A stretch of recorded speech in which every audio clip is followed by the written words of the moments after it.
DTV, el periodismo en el Congreso.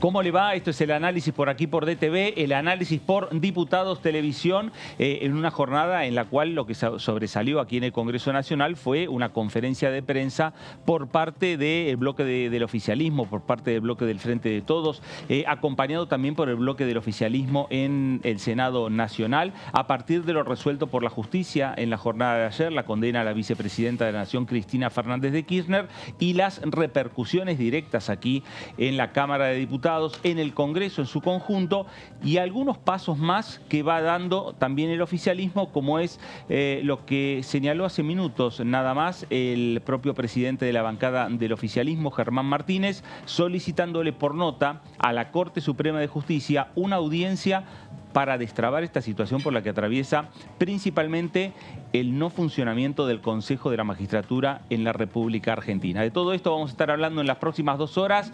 Esto es el análisis por aquí, por DTV. Voy a saludar a mis compañeros que me acompañan en la jornada de hoy, cambiando de win. Señor Martín Bravo, ¿cómo le va? ¿Qué tal? Buenas tardes, Fernando. Muy bien, muy bien. Sí, así es entre las dos cuestiones, ¿no? La sentencia de ayer a Cristina Kirchner, el escándalo de la sesión de la semana pasada, la semana corta, no hay agenda, no hay convocatoria a comisiones. Esta semana también está en suspenso si va a haber una sesión, ¿no? Recordemos que hay prórroga de sesiones, del periodo de sesiones ordinarias hasta fin de año, pero no hay a la vista una sesión. Está complicado el escenario, el clima en la Cámara, toda la actividad, los movimientos son por afuera, ¿no? Con estas conferencias de prensa, denuncias o presentaciones que tienen que ver con la justicia y la discusión por el Consejo de la Magistratura. Bueno, los temas por lo que atraviesa la Cámara de Diputados por estas horas. Señor David Cayón, ¿cómo le va? Bien, ¿qué tal? ¿Cómo le va? Muy bien, muy bien. Bueno, sí, como bien decía Martín, la verdad es que la Cámara de Diputados hoy se vio alborotada por la conferencia de prensa que hicieron los legisladores del Frente de Todos, tanto diputados como senadores, donde estuvo muy presente, obviamente, el fallo de ayer, que condenó a la vicepresidenta a 6 años de prisión y a inhabilitación para cargos públicos, pero todo muy enmarcado en lo que se está conociendo del viaje de un grupo de jueces, fiscales, funcionarios, el ministro de Seguridad de la Ciudad de Buenos Aires al sur, y cómo hicieron un tratamiento de ese viaje que no había sido público, lo publicó la prensa y ahora se está conociendo.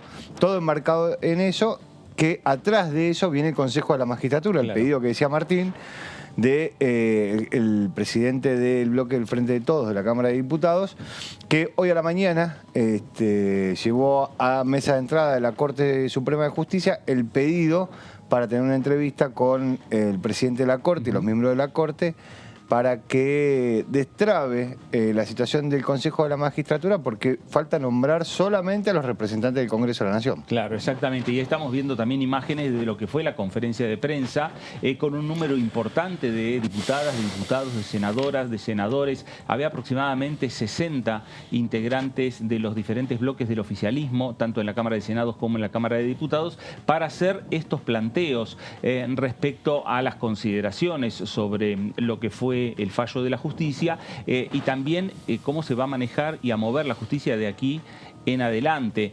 También impulsando investigaciones respecto a este viaje que bien está señalando David, y que protagonizaron 4 integrantes del Poder Judicial, algunos integrantes del gabinete del jefe de gobierno de la Ciudad de Buenos Aires, Horacio Rodríguez Larreta. Esto se suma también a lo que desde el punto de vista institucional en la Ciudad de Buenos Aires de la legislatura se está pidiendo el juicio político o el desplazamiento también de algunos funcionarios por parte del Frente de Todos local de aquí de la Ciudad de Buenos Aires, pero lo cierto es que todo repercute en el Congreso de la Nación. A pesar de esta situación, a pesar del fallo judicial de ayer, lo que también se habló y mucho fue lo que señaló después del fallo la vicepresidenta de la Nación, Cristina Fernández de Kirchner, en torno a el año electoral que se viene, el año 2023, y donde ella ya adelantó que no va a ser candidata a nada. Esto también generó repercusiones y de esto también Martín se habló en la conferencia de prensa. Sí, sí. Los que expresaron sus posiciones, en particular Lucía Corpacci como vicepresidenta del PJ, dijo que más allá de una candidatura o no de Cristina Kirchner, ella va a seguir manteniendo una centralidad, que va a ser la líder del espacio, que la van a seguir. Y bueno, hay que ver, ¿no? Si fue un pronunciamiento en caliente. En ese momento fue el tramo más exaltado del discurso en el final. Pero bueno, por lo menos ya generó un cimbronazo con esa declaración, más allá de que falta tiempo, tanto en el Frente de Todos como en Juntos por el Cambio, ¿no? Porque por supuesto que era una de las principales incógnitas en el tablero electoral para el año que viene. Bueno, ahora va a haber que ver cómo se reacomoda el Frente de Todos principalmente, también Juntos por el Cambio, si esto baja un poco el clima de confrontación en general y también en el Congreso, ¿no? Claro, sin lugar a dudas. Y movió el tablero político la vicepresidenta de la Nación, Cristina Fernández de Kirchner, a partir de lo señalado respecto a su corrimiento para ser candidata el próximo año. Pero decimos conferencia de prensa donde hablaron los presidentes de bloque, Germán Martínez, habló Juliana Di Tulio por el Senado Nacional, habló la diputada nacional Vanessa Siley y habló Lucía Corpacci, también presidenta de otro de los subbloques que tiene el oficialismo en el Senado Nacional. Escuchamos a Lucía Corpacci. Mayo de ayer, sobre la causa vialidad contra la vicepresidenta de la Nación, Cristina Fernández de Kirchner,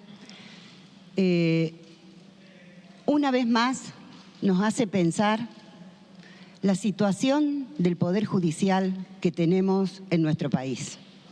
Miren, tal como lo dijo ella después de que Luciani, sacó el fiscal Luciani el alegato de su condena, era una causa que estaba toda sobreseída, que había sido girada a la provincia de Santa Cruz y que la volvieron a traer acá para poder juzgar a Cristina.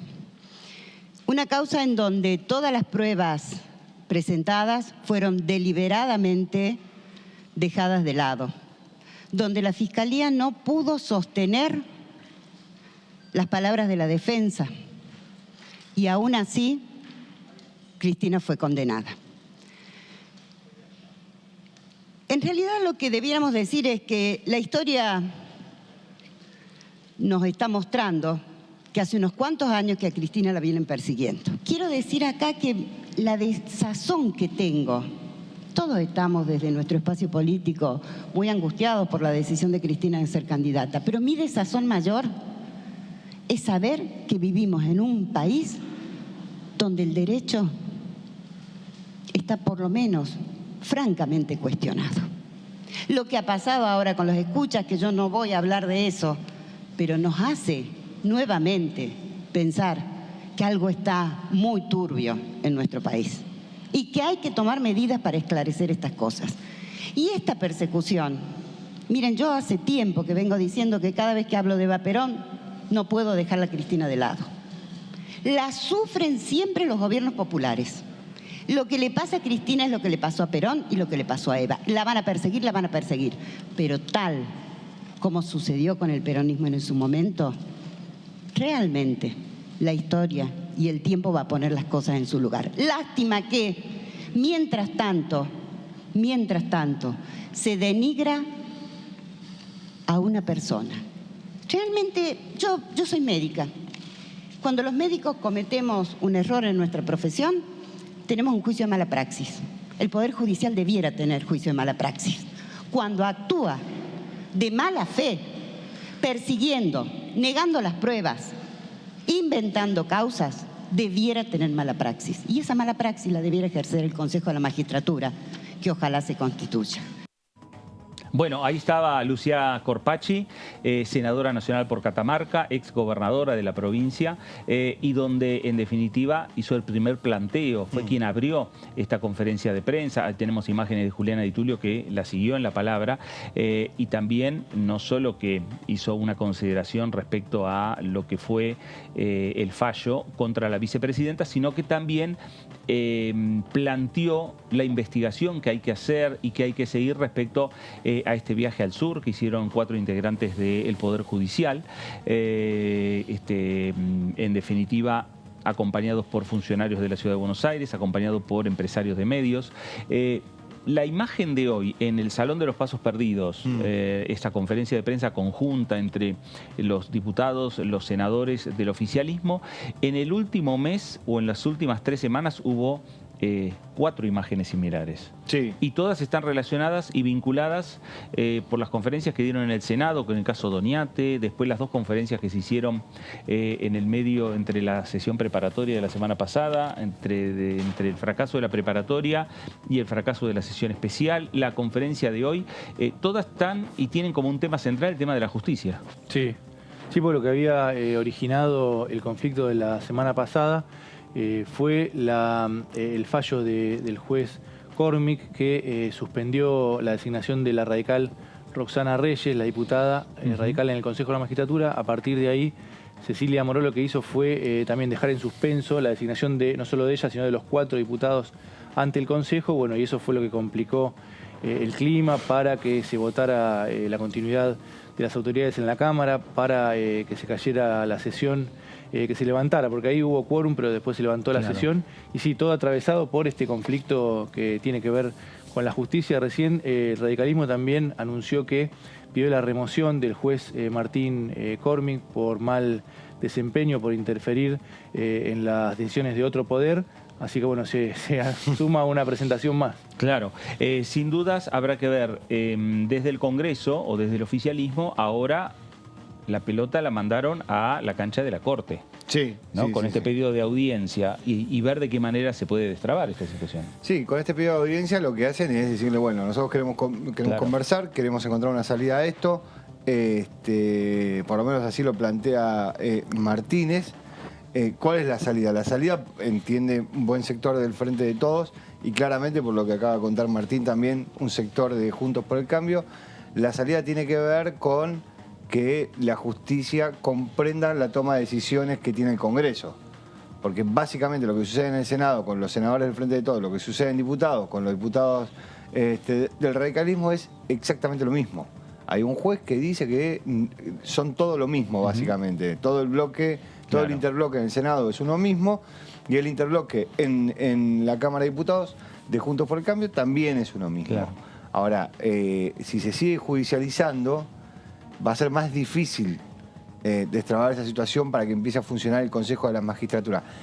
Que es muy importante, y hoy lo plantearon en la conferencia de prensa. ¿Por qué? Porque si a alguien se le ocurre poner una penalidad, buscar una penalidad contra estos 4 jueces que viajaron al sur en un avión privado, solamente lo pueden hacer a través del Consejo de la Magistratura. Claro. Entonces, lo que los sectores señalan es, bueno, la misma Corte Suprema, que es quien modificó el status quo que tenía el Consejo de la Magistratura y derivó en esta situación legal en donde todos se denuncian, bueno, es quien debe desandar ese camino y resolver la situación del Consejo de la Magistratura. ¿Para qué? Para poder avanzar, nombrar jueces, castigar jueces. Digo, hoy por hoy está totalmente paralizado. Totalmente, exactamente. Y además, la justicia lo que tiene que responder rápidamente también es la apelación que hizo Cecilia Moró respecto a la decisión del magistrado que impugnó la designación de Roxana Reyes. Más allá de que el radicalismo hoy pida la remoción. Pero la justicia ya, a esta altura, estamos ya a una semana. Sí. De lo que fue la presentación que hizo Cecilia Moró, apelando esa decisión, esa determinación. Me parece que ya en una semana es un tema que ya podría haberlo resuelto la justicia. Sí, sí, exactamente. Porque eso destraba también la designación de los referentes de aquí de diputados, ¿no? De diputados. Claro, y en el mismo sentido fue la presentación de Cecilia Moró para que la justicia no interfiera. También es cierto que a nivel político no se están poniendo de acuerdo, ¿no? Y por eso los mismos diputados y senadores recurrieron a la justicia. Porque habría que ver, bueno, si la justicia dice, está bien, lo define el Congreso, ahora se van a poner de acuerdo porque el Frente de Todos dice, en el Senado son 3 y 1. Claro. Y ahí el que protesta es Luis Juez. Claro. Y después en diputados dicen, bueno, 2 y 2, pero en su momento Germán Martínez fue el que había hecho la presentación judicial. Así que ese tema también está por resolverse, ¿no? En el caso de que lo pueda resolver la política, ¿de qué manera? Claro. Me parece que lo que cambió ya es un nuevo periodo que se abrió en el Consejo de la Magistratura. Claro. Ya las designaciones, más allá de la impugnación que hizo en su momento Germán Martínez, judicializando el nombramiento de Roxana Reyes, o el rechazo de la Corte a Martín Doniate, eso comprendió en un periodo del Consejo de la Magistratura que venció hace 2 semanas. Sí, el 18 de noviembre. Exacto. Entonces, pero ahora... el reclamo del juez se mantiene, ¿eh? El reclamo del juez se mantiene, sí. Pero el reclamo del juez se mantiene también en base a un nuevo periodo. Claro, en realidad el primer reclamo del juez, que es el que termina con un fallo a favor, y es el que se dice, bueno, que el Consejo de la Magistratura le tiene que tomar juramento. Bueno, juez iba a ser, en todo caso, consejero un día, o 2 días, o 5 días, pero sin la capacidad de poder trabajar como consejero. ¿Por qué? Porque el Consejo de la Magistratura no se reúne, con lo cual no iba a pasar. Ahora hay una nueva demanda que tiene que ver con el proceso que va de ahora, del 18 de noviembre de este año, hasta el 2024, si no me equivoco. Hasta el 2024, que también juez hizo una demanda nueva respecto de eso, que es en paralelo a la demanda que hubo por la diputada Reyes, básicamente. Claro. Por eso la Corte suspendió la designación de los senadores. Eso todavía no está resuelto. No está resuelto. Digamos que nunca la analizó esta presentación que hizo el Senado ante la Corte Suprema. La justicia en el medio rechazó las designaciones que habían hecho desde la Cámara de Diputados. Es decir que me parece que rápidamente es necesaria esa reunión del Frente de Todos con la Corte, o a lo mejor sumar a otras, digamos, a otros actores, a como otras por fuerzas ejemplo, políticas. A Juntos por el Cambio. Sí, pero también tiene que ver con las esquirlas que todavía quedan de la última sesión que hubo en la Cámara de Diputados, donde se levantó esa sesión y se levantó en un proceso medio escandaloso, Claro, con exactamente. diputados golpeando los muebles, a los gritos, con señas que no son acordes para el Congreso de la Nación, con acusaciones que por ahora parecen infundadas. Fue un cruce de muchas cosas que apuntaron mucho a lo personal, más que a lo legislativo, por decirlo de alguna manera, y eso está generando que ese reencuentro entre Juntos por el Cambio y el Frente de Todos, que permitiría sesionar en un paquete de leyes de consenso, porque son leyes de consenso, y que podría ser, como vos bien decías, bueno, puede ser que se pongan de acuerdo, ir juntos a la Corte, bueno, hoy parece imposible. Ahora, enseguida vamos a escuchar a un integrante más de esta conferencia de prensa que se dieron, y después vamos a seguir charlando de este tema y saber, Martín, saber, David, si ustedes tienen información, si hay conversaciones entre oficialismo y oposición para destrabar también esta situación, más allá que hoy haya hecho Germán Martínez una presentación oficial de pedido de audiencia a la Corte Suprema de Justicia. Pero en la conferencia de prensa de hoy, la diputada nacional Vanessa Siley, del Frente de Todos, y también integrante del Consejo de la Magistratura, o por lo menos designada por unas horas por la presidenta de la Cámara de Diputados, Cecilia Moró, hablaba de esta manera. La gravedad institucional llegó a tal punto que hoy, sin exagerar, también ese poder judicial está en crisis a su propio interior.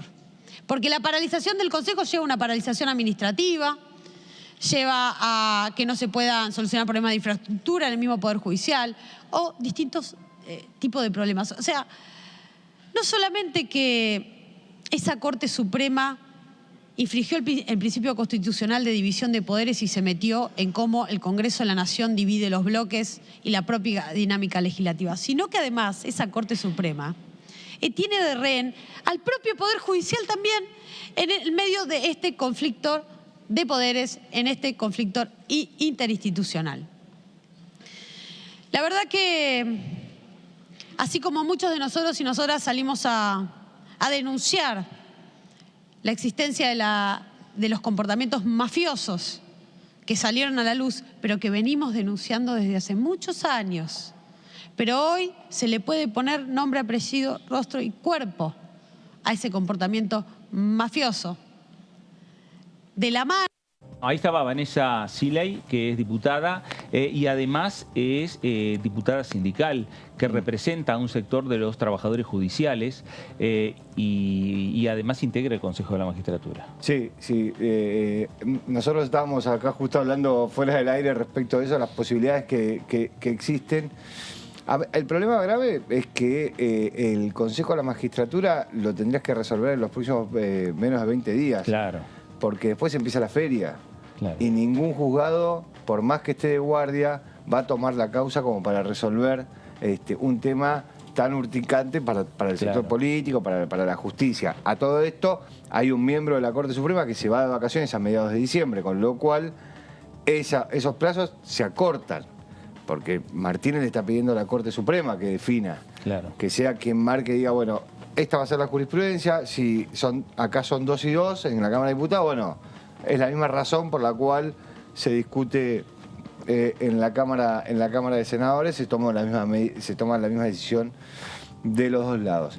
Ahora hay que ver, si la Corte tiene la intención de recibir a Germán Martínez, de conversar y de negociar una salida ordenada a esta paralización que vive el Consejo de la Magistratura. Hoy en la conferencia de prensa la diputada Siley decía, durante la pandemia el Consejo de la Magistratura tuvo 20 sesiones y ahora no tiene, ahora está totalmente paralizado y desde hace un tiempo que viene paralizado. Claro, y está paralizado por una situación política directamente y un planteo político que está atravesando a la justicia, más allá que puede atravesar otros poderes, pero si atraviesa el poder legislativo es lo normal que la política atraviese el poder legislativo. Pero lo cierto es que, Martín, la Corte, ahora se vienen 2 feriados, pero la próxima semana ya tendría que estar recibiendo al bloque del Frente de Todos, o a lo mejor la respuesta de la Corte es, institucionalmente recibimos a Cecilia Moró.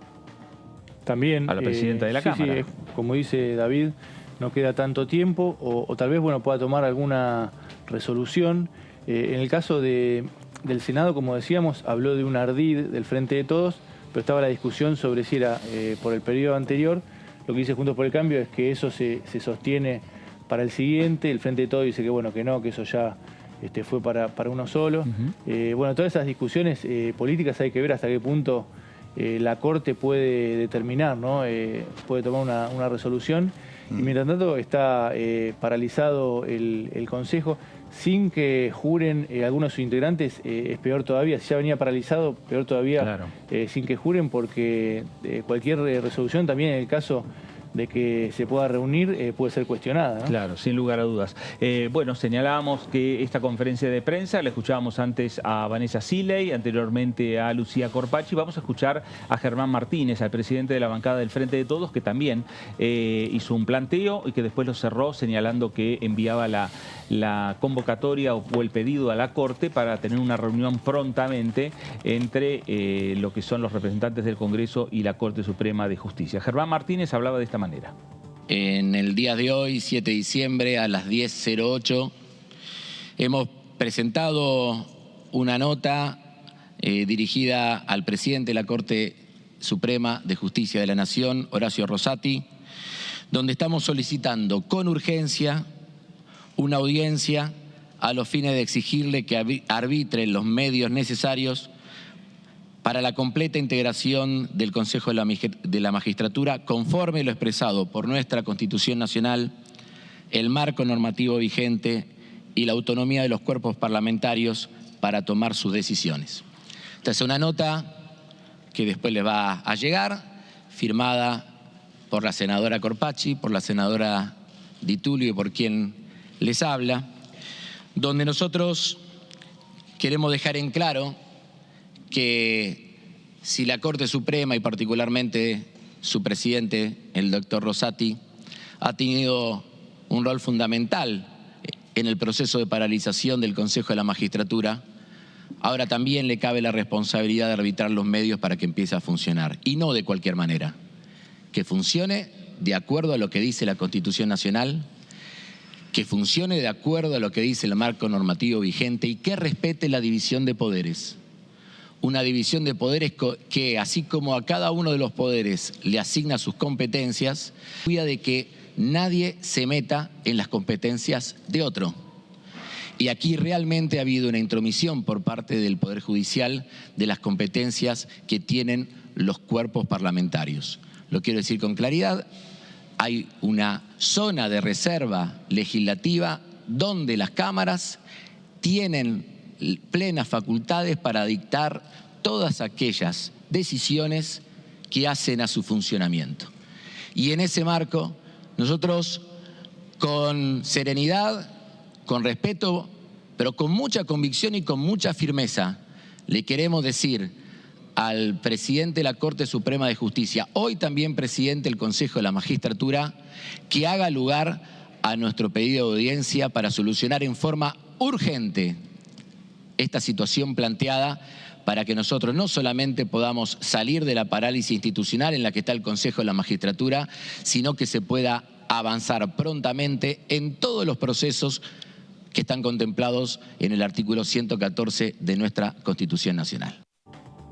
Bueno, ahí estaba Germán Martínez, presidente de la bancada del Frente de Todos, en la conferencia con una gran cantidad de diputados, diputadas, senadoras, senadores que estuvieron acompañándolo en el Salón de los Pasos Perdidos. Vamos a seguir hablando de este tema porque ya nos acompaña Mónica Litza, diputada nacional del Frente de Todos. Mónica, ¿cómo le va? Muy bien. Gracias. No, gracias a ustedes. ¿Cuál es la primera reflexión? Porque ahí se habló también en la conferencia de prensa respecto a la justicia, pero también respecto a lo que fue el fallo contra la vicepresidenta de la Nación. El tema del fallo, sin duda, es un fallo político, un fallo que venía, como bien lo señaló la vicepresidenta en muchas ocasiones, ya escrito. Ya todos esperábamos este fallo condenatorio, lamentablemente. La justicia está actuando de una forma que no respeta la división de poderes y no independiente, ¿no?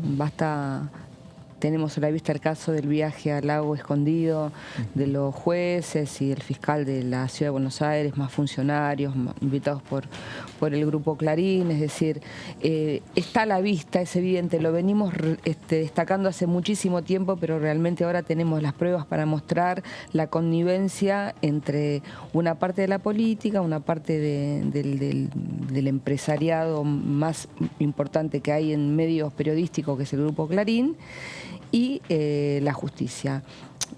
Una parte del Poder Judicial, para no hablar de la justicia en general. Y la Corte lo que está haciendo es generando una parálisis en el Consejo de la Magistratura, que mucha gente pensará, bueno, el Consejo de la Magistratura, ¿a mí en qué me afecta? ¿Es algo lejano? ¿Es algo abstracto? Realmente el Consejo de la Magistratura es un órgano importantísimo, que es el que organiza todo el sistema judicial.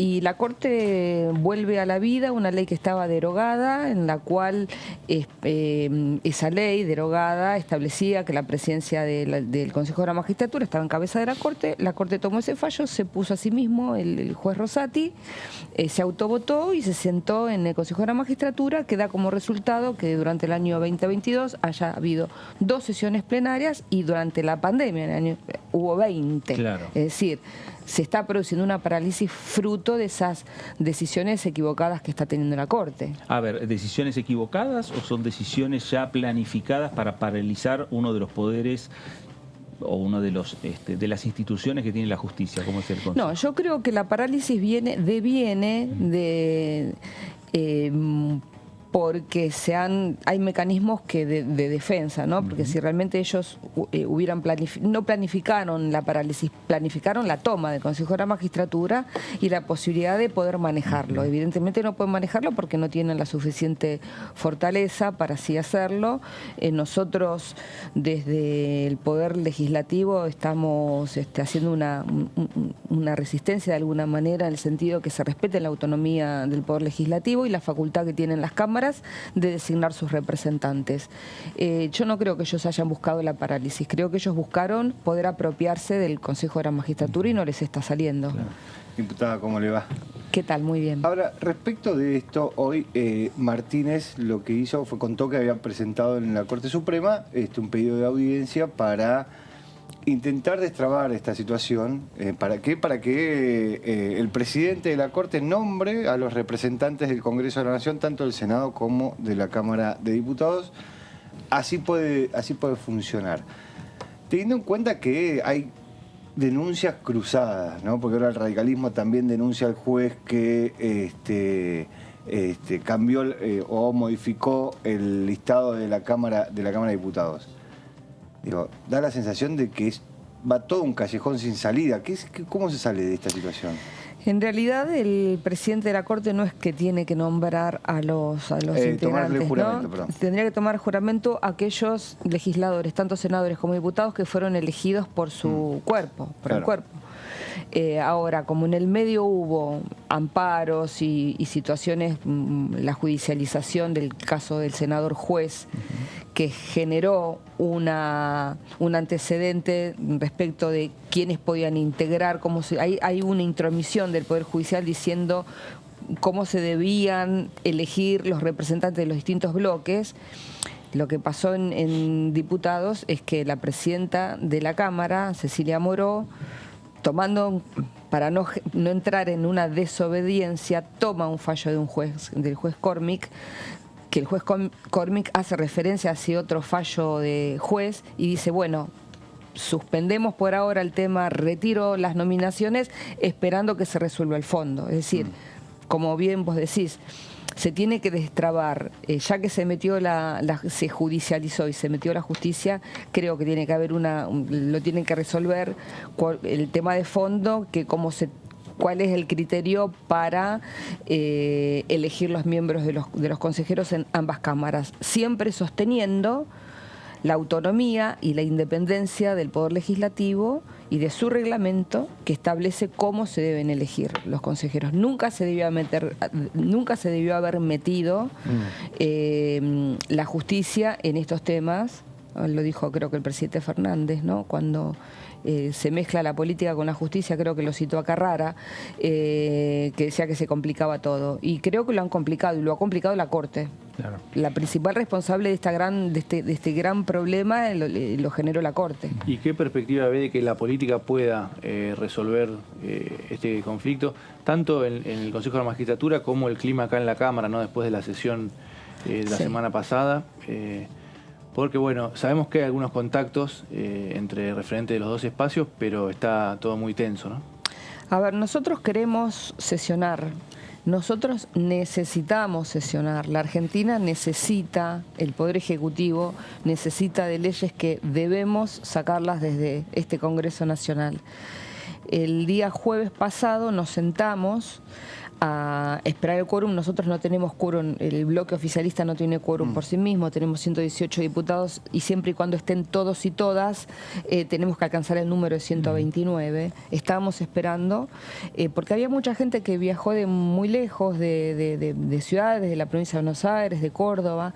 Los palcos estaban colmados con mucha esperanza, gente que venía a haber cumplido el anhelo de tener su universidad nacional, pública, gratuita, de cercanía, que la habían trabajado y habían peleado mucho por tenerlas, y la verdad que fue un papelón lo que ocurrió, porque tuvieron que presenciar ese bochorno que ocurrió cuando ingresa el bloque de... No digo todos los diputados, porque ingresaron algunos diputados al recinto de pie, a los gritos. Si alguien quiere hablar en la Cámara de Diputados, en el recinto sabe que cada butaca consta de un micrófono, se sienta y pide la palabra. Eso no ocurrió en ningún momento.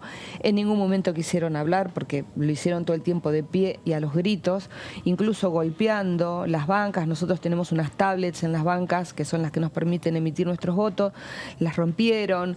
Desde la presidencia se llamaba la atención para que hicieran silencio y para que pidieran, para que se anotaran para el uso de la palabra. No se puede hablar de pie, no se puede hablar a los gritos. Es decir, si alguien hubiera tenido la voluntad, se hubiera sentado, hubiera pedido la palabra y hubiera usado el micrófono. Eso no ocurrió, no querían. Cuando uno no quiere, dos no pueden, así que lamentablemente la gente que vino a presenciar la creación de las universidades nacionales se fue con con esa imagen de diputados y diputadas con un grado de violencia, la verdad, sin precedentes, por lo menos en lo que a mí respecta. Y lo que más me llamó la atención, diputadas que son de la oposición y que tienen una trayectoria en la defensa de los derechos de las mujeres, con las que hemos entablado batallas en forma transversal, en unidad, en favor de las mujeres. Ninguna de esas diputadas cuestionó y censuró de alguna manera la conducta de sus compañeros de bancada cuando ejercieron violencia de género contra la presidenta de la Cámara. Es decir, todavía estoy esperando que algunas diputadas de Cambiemos o de Juntos por el Cambio haga una reflexión respecto a la violencia que se sufrió ese día. Respecto de lo que se conoció también ayer de la vicepresidenta Cristina Fernández de Kirchner, diciendo que no va a ser candidata para el año que viene, ¿cómo cree que se va a rearmar la ecuación de fuerzas dentro del bloque, teniendo en cuenta que son todos del Frente de Todos, pero no son todos? Hay algunos que responden más a un sector del peronismo, a otro sector del peronismo. ¿Cómo cree que si cambia la relación de fuerzas dentro del bloque en la Cámara de Diputados? Que ella decida no ser candidata no significa que ella no sea la líder muy importante de una parte muy grande del Frente de Todos y que sea la máxima referente en la provincia de Buenos Aires, por ejemplo, que represente un sector importantísimo, ¿no?, del electorado. Así que eso no cambia su lugar de líder, su lugar de liderazgo, su lugar de conducción dentro de la coalición. Ella no necesita ser candidata para ser Cristina Fernández de Kirchner, así que eso no va a cambiar en absoluto. Sí creo que fue una jugada muy bien pensada, porque creo que va a descolocar mucho el tema de la oposición. Ahora, ¿con qué argumentos van a venir a seguir perjudicando al Frente de Todos, al peronismo, a nuestra fuerza política?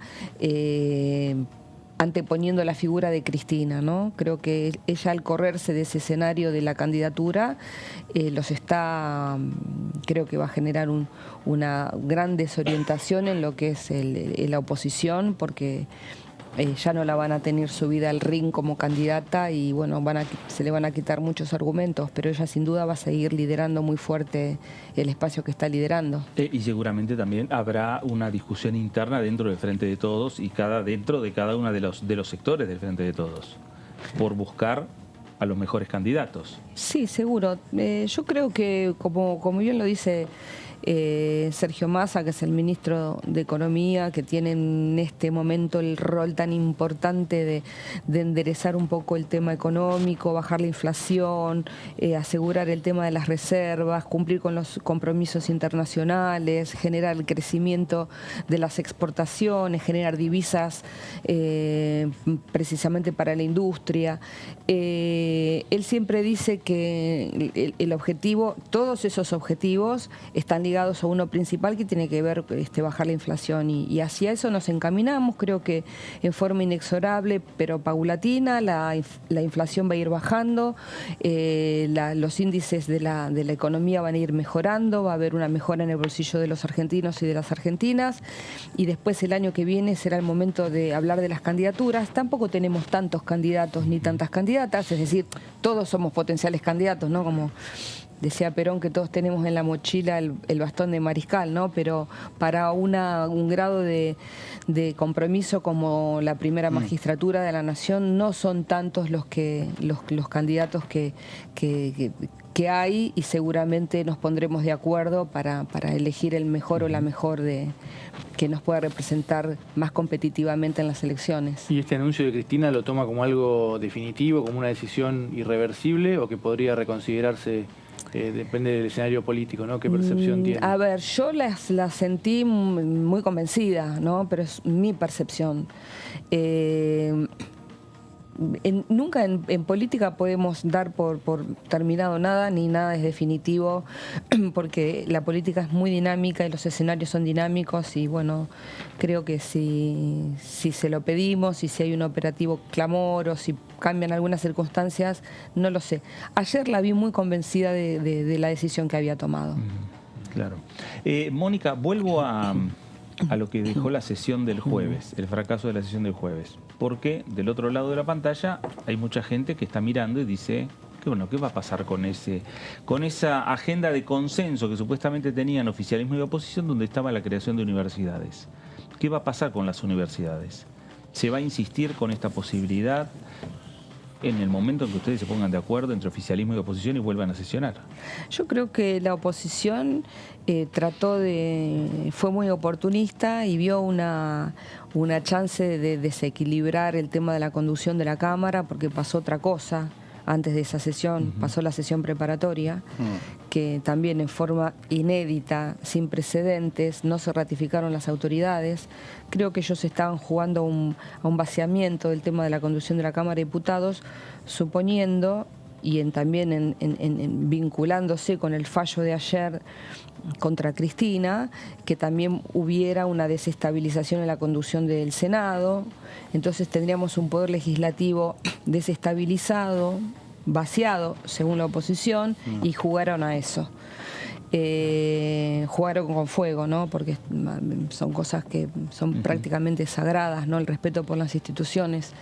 Estamos por cumplir 40 años de democracia y yo creo que un movimiento de este tipo, así de desestabilización tan fuerte, prácticamente no tiene precedentes. Así que creo que estuvieron jugando con eso y no lo van a lograr porque se han ratificado la conducción de la Cámara, está ratificada la conducción en cabeza de Cecilia Moró.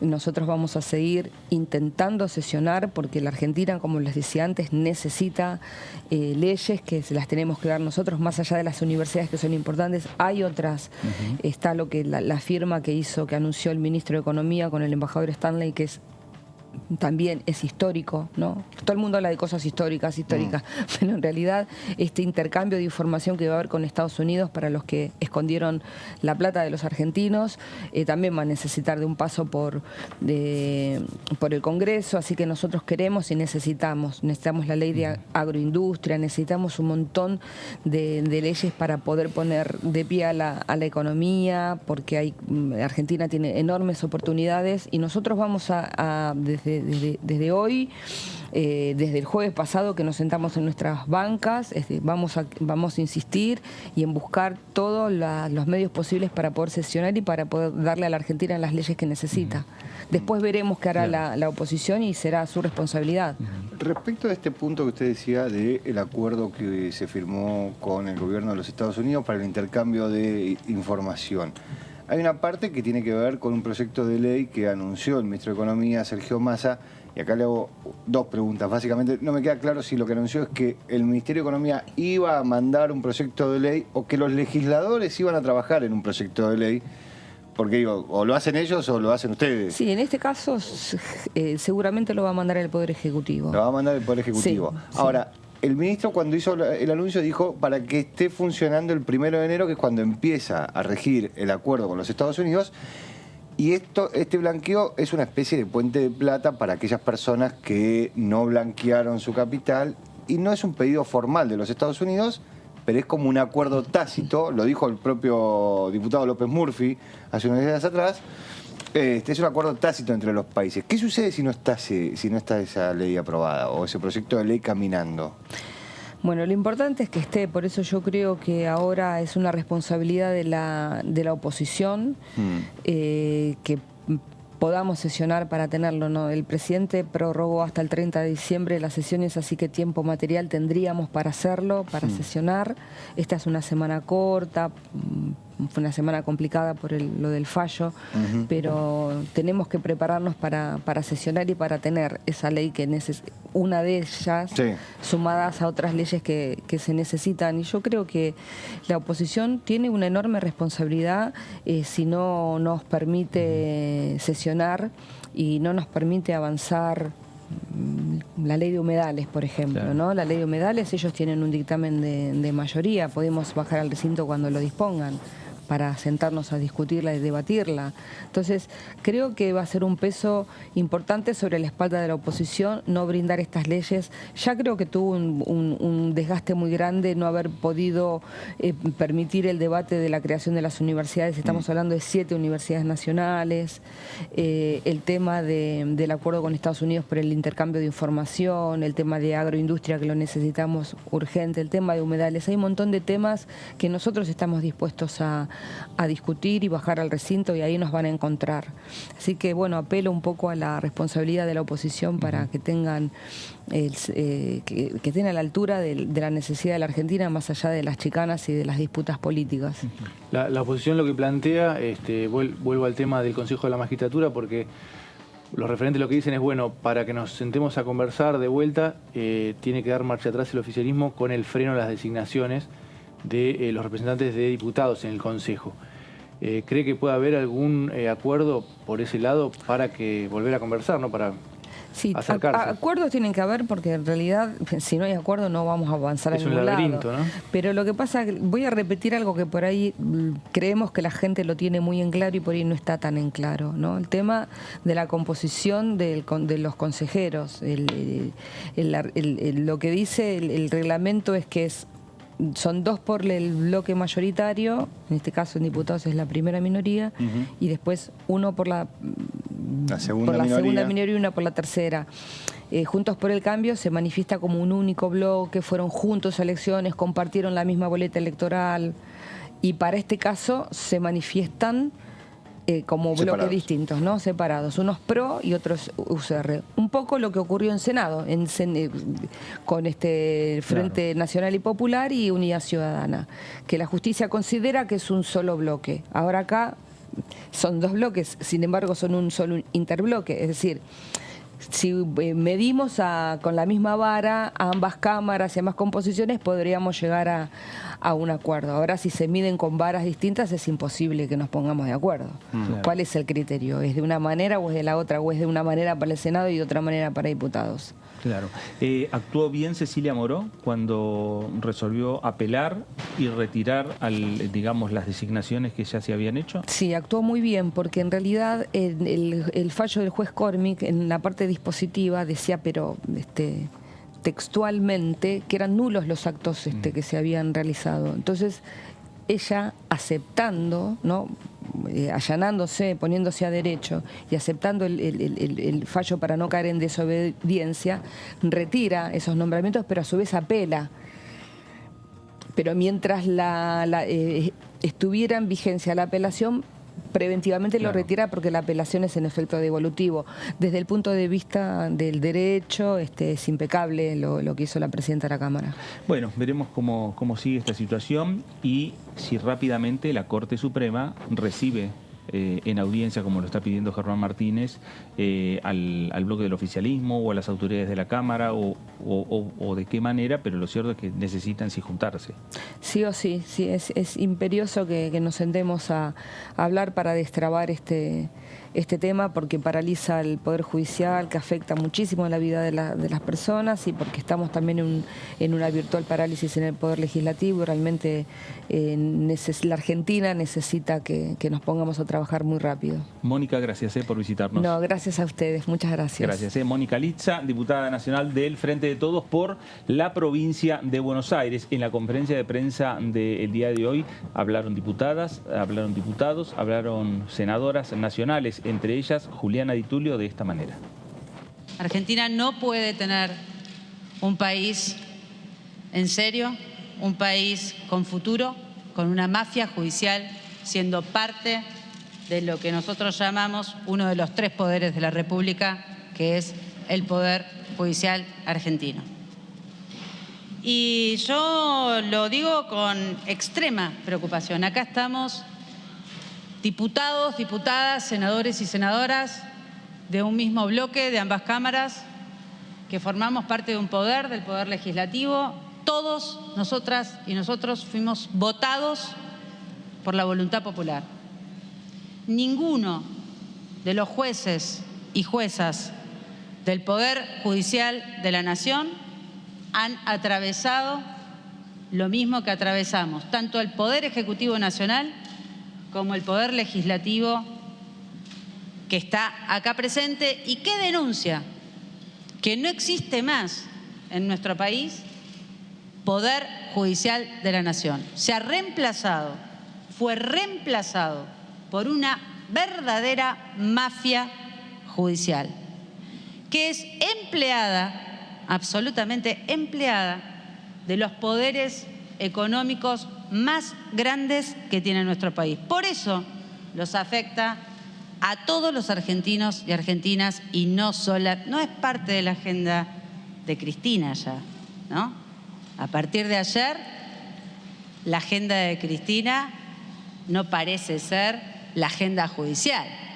Parece que ahora los argentinos y argentinas, toda la sociedad argentina va a tener que hacerse cargo de este problema que tenemos todos los argentinos y argentinas, que es la mafia judicial.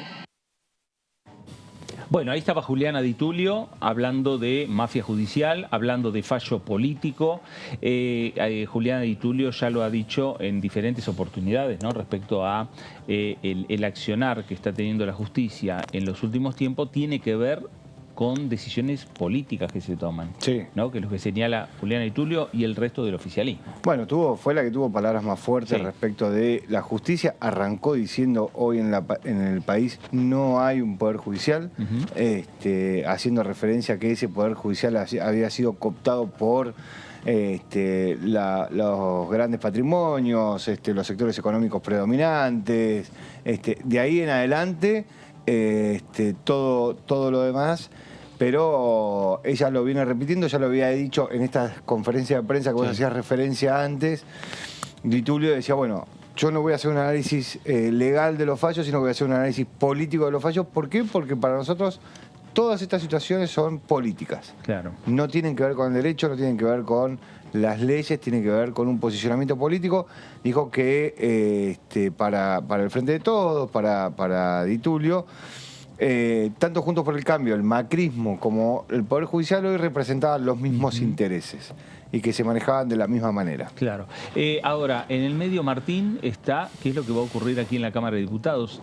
¿Habrá conversaciones entre referentes del oficialismo, de la oposición, a ver si se destraba esta situación? Sí, una cuestión más con lo que decía Di Tulio, es también la estrategia de dejar de decir que es la agenda, lo que le interesa a Cristina Kirchner únicamente la discusión con el Poder Judicial, que es algo que repite constantemente la oposición, ¿no? Diciendo, bueno, al Frente de Todos, a Cristina Kirchner tiene una única preocupación, que son sus complicaciones con la justicia y los temas económicos, y de eso el gobierno no se ocupa. Eso por un lado. Y acá sí hay contactos. Germán Martínez tuvo contactos con algunos referentes de la oposición. El problema es que está todo bastante complicado, ¿no? El clima, recién lo que hablábamos con la diputada, ¿no? Todavía está fresco lo de la semana pasada. Bueno, hay presentaciones judiciales cruzadas, también pedidos de expulsión, ¿no? Claro.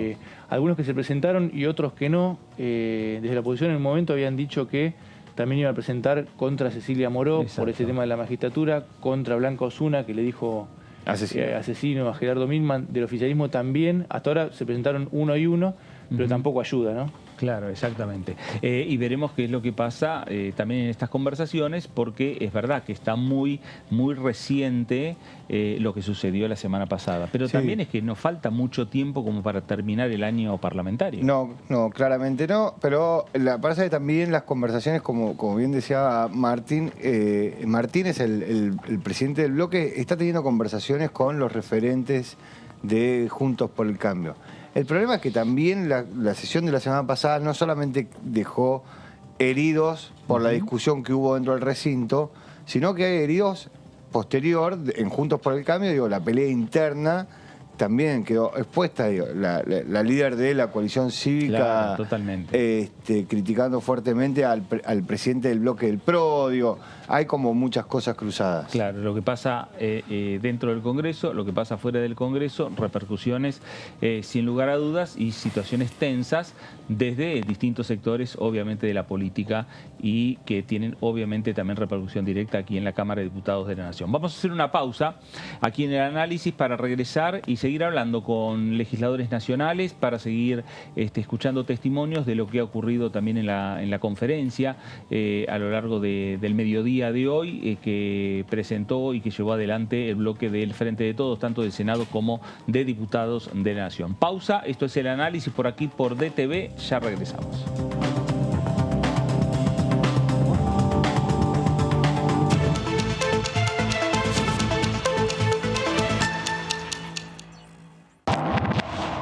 ¿Cómo les va? Muy buenos días. Hola, ¿cómo va? Hola, ¿cómo les va? Bienvenidos a DTV, a la segunda edición. ¿Qué tal? ¿Cómo están? Bienvenidos, bienvenidas a esta tercera edición de DTV.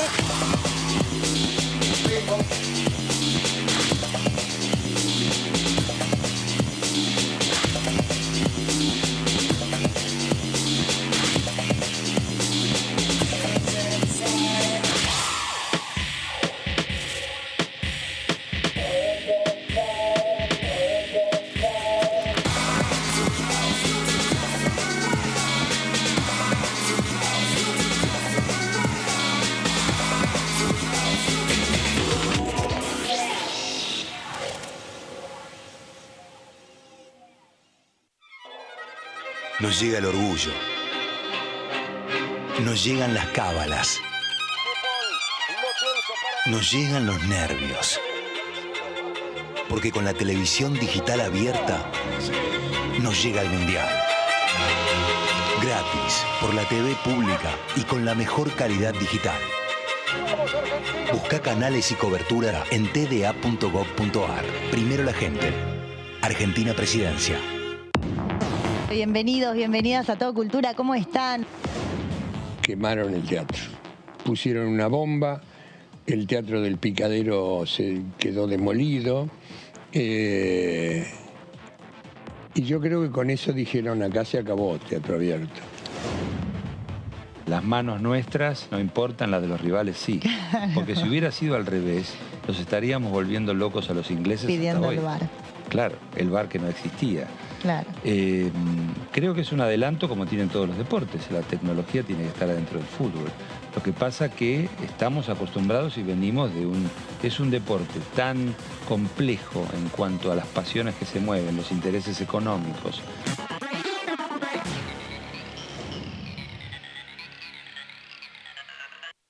¿Qué diferencia hay entre la Cámara de Diputados y la Cámara de Senadores? La Cámara de Diputados representa al pueblo de la nación argentina. Esto significa que las provincias más grandes y con mayor cantidad de habitantes tienen muchos más diputados que las provincias más pequeñas. La manera de establecer las cantidades es proporcional. La Cámara de Senadores representa a las provincias. Cada provincia envía 3 senadores al Congreso Nacional. El total de senadores es 72, dado que las provincias argentinas son 24. Este es un número fijo. Por ejemplo, la provincia de Buenos Aires cuenta con 70 diputados nacionales y la provincia de Tierra del Fuego con 5. Pero tanto la provincia de Buenos Aires como la de Tierra del Fuego cuentan con 3 representantes cada una en el Senado de la Nación. Cada 2 años, el Congreso Nacional renueva la mitad de sus diputados y 1/3 de sus senadores nacionales. El mandato de los senadores es de 6 años, mientras que el de los diputados es más breve, dura solamente 4 años.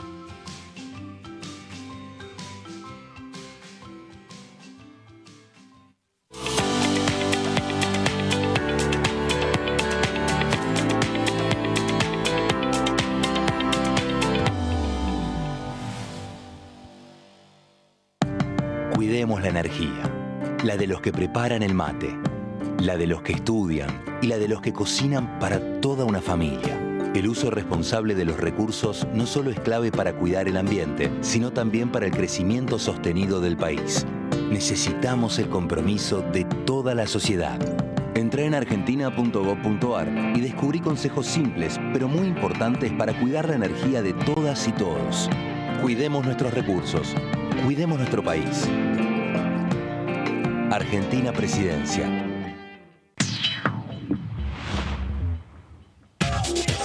Lo que pasa en el recinto. Lo que pasa con las leyes. Lo que pasa en el Congreso. Lo que querés saber de nuestro Parlamento. Te lo contamos nosotros. Porque somos tu voz en el Congreso.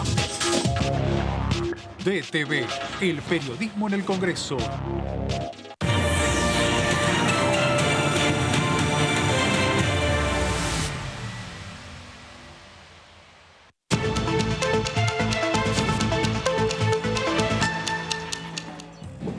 Muy bien, regresamos aquí a El Análisis por DTV, El Análisis por Diputados Televisión, con los temas que estuvimos señalando, ¿no? Más allá de esta situación planteada por el fallo de la Corte del Tribunal contra la vicepresidenta de la Nación, Cristina Fernández de Kirchner, más allá de la situación judicial planteada por el Consejo de la Magistratura, hay proyectos que están en el medio de una discusión, en el medio de algún debate, y que es, como por ejemplo, Martín, el tema del reglamento de la Cámara de Diputados, las modificaciones de la manera de horarios de sesión, de qué manera se sesiona, ¿eso hay que modificarlo, ese reglamento, por una ley directamente?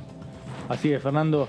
Es un debate que empezó en la Comisión de Peticiones, Poderes y Reglamento. Quedaron en seguir discutiéndolo. Esto fue antes del conflicto de la semana pasada. Hay que ver ahora qué pasa. Pero bueno, justamente como no hay un acuerdo entre los bloques, entre los principales espacios políticos, empezaron el debate sobre la posibilidad de definir por una ley que modifique el reglamento de la Cámara, bueno, que haya sesiones en determinados horarios, que pueda haber un cuarto intermedio, que la sesión se retome al otro día sin la necesidad de volver a reunir el quórum.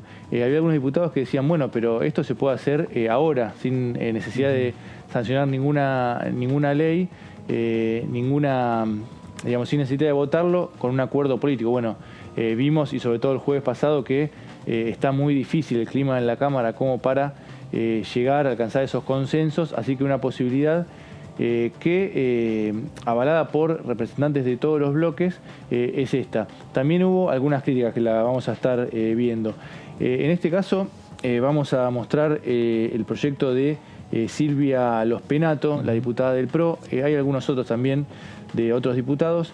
En el caso de ella, propone modificar los artículos 30, 173 y 174 del reglamento de la Cámara de Diputados, y propone que la sesión pueda ser convocada entre las 11 y las 14 horas, salvo que fuera convocada en horario distinto por mayoría de los 2/3 de los miembros del cuerpo. Es decir, pone un horario que sería el horario habitual, y lo otro como una excepción, ya con 2/3, ya con un acuerdo mucho más amplio.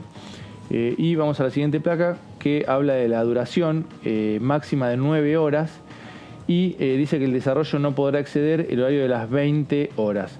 En el supuesto de haber quedado pendiente de tratamiento parte del orden del día, la sesión pasará a cuarto intermedio y se reanudará al día siguiente a las 11 horas, sin necesidad de conformar nuevo quórum reglamentario, que este es un poco el temor o el riesgo. Recordemos que durante en la previa, ¿no?, la sesión de presupuesto de este año, se había barajado la posibilidad de que hubiera un acuerdo. Ya se sabía que la sesión iba a durar muchas horas, bueno, de que haya una pausa. Pero después lo que pasó es que algunos dicen, bueno, ¿y qué pasa si durante esa pausa hay alguna maniobra, alguna operación, los diputados no vuelven, nos cuesta de vuelta conseguir el quórum, decía el oficialismo, y lo que suele pasar es, no, para asegurarse, decir, bueno, sesión, como le decimos acá siempre, maratónica, claro, hasta la madrugada. Así que bueno, esta discusión tenía como propósito de ver si podía haber algún acuerdo.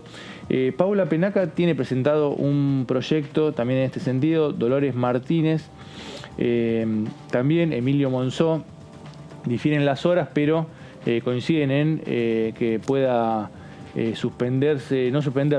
poner una pausa a la sesión para retomarse al día siguiente. Claro, no es una discusión nueva que tiene el Congreso respecto a modificar horarios y no estar sesionando en el medio de la madrugada.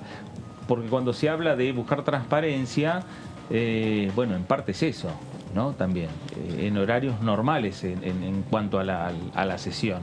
Claro, aparte también hay temas que son realmente muy complejos, que después de 10 horas, 11 horas de estar sentados sesionando, se hace muy difícil de comprender para cualquier persona. Digo, pensemos en el presupuesto.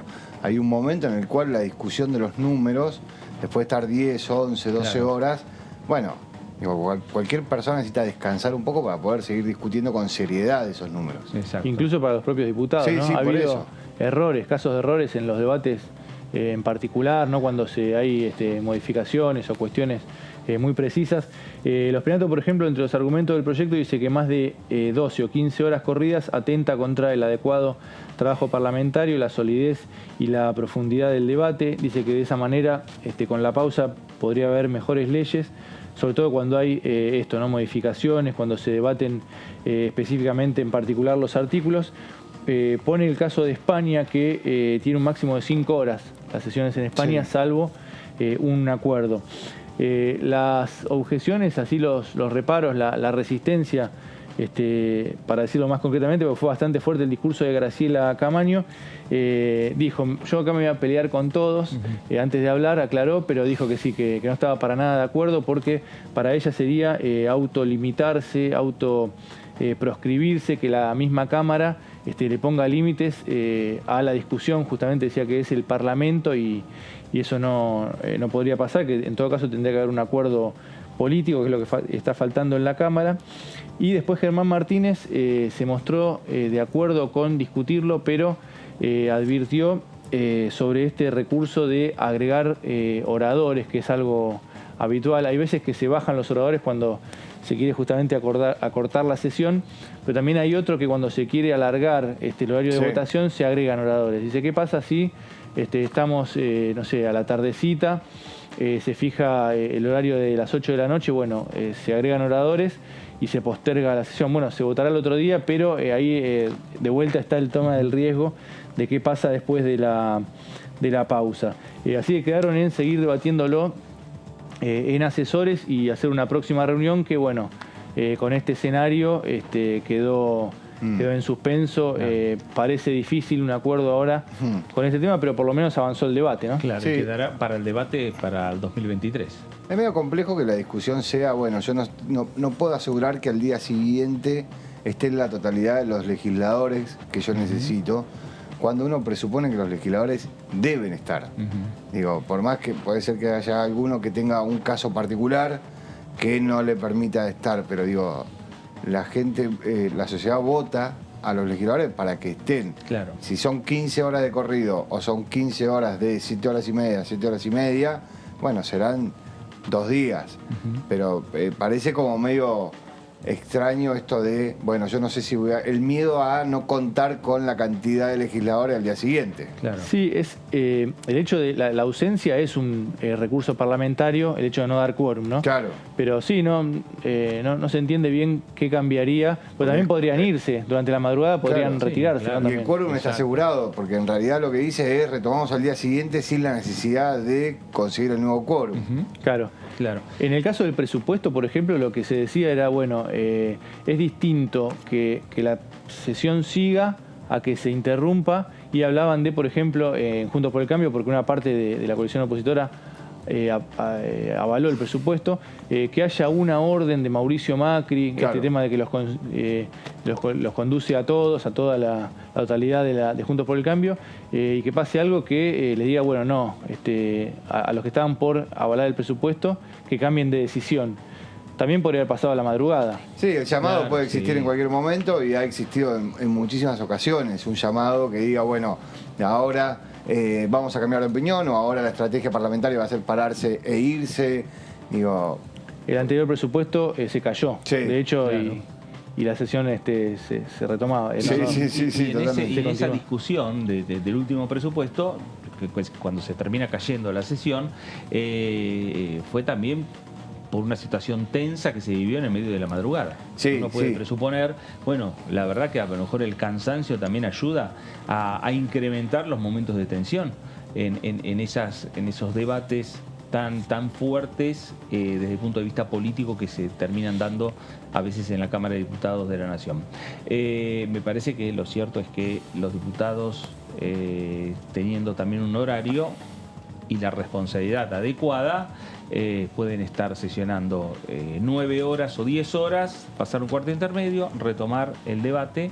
Y esta discusión se da siempre cuando se está por discutir o tratar o analizar el proyecto de ley de presupuesto. Sí. Porque uno sabe que el presupuesto es eterno, claro. es un debate largo, es un debate de más de 20 horas de debate en la Cámara de Diputados. Sí, después hay como una tradición de la épica de las sesiones extensas. Claro. Pensemos en, bueno, el presupuesto es una, pero digo, una de las últimas que tuviste así muy extensa fue cuando se votó la ley de interrupción del embarazo. Claro. Entonces también había como una épica de la sesión donde todos los legisladores hablaban y todos los legisladores opinaban.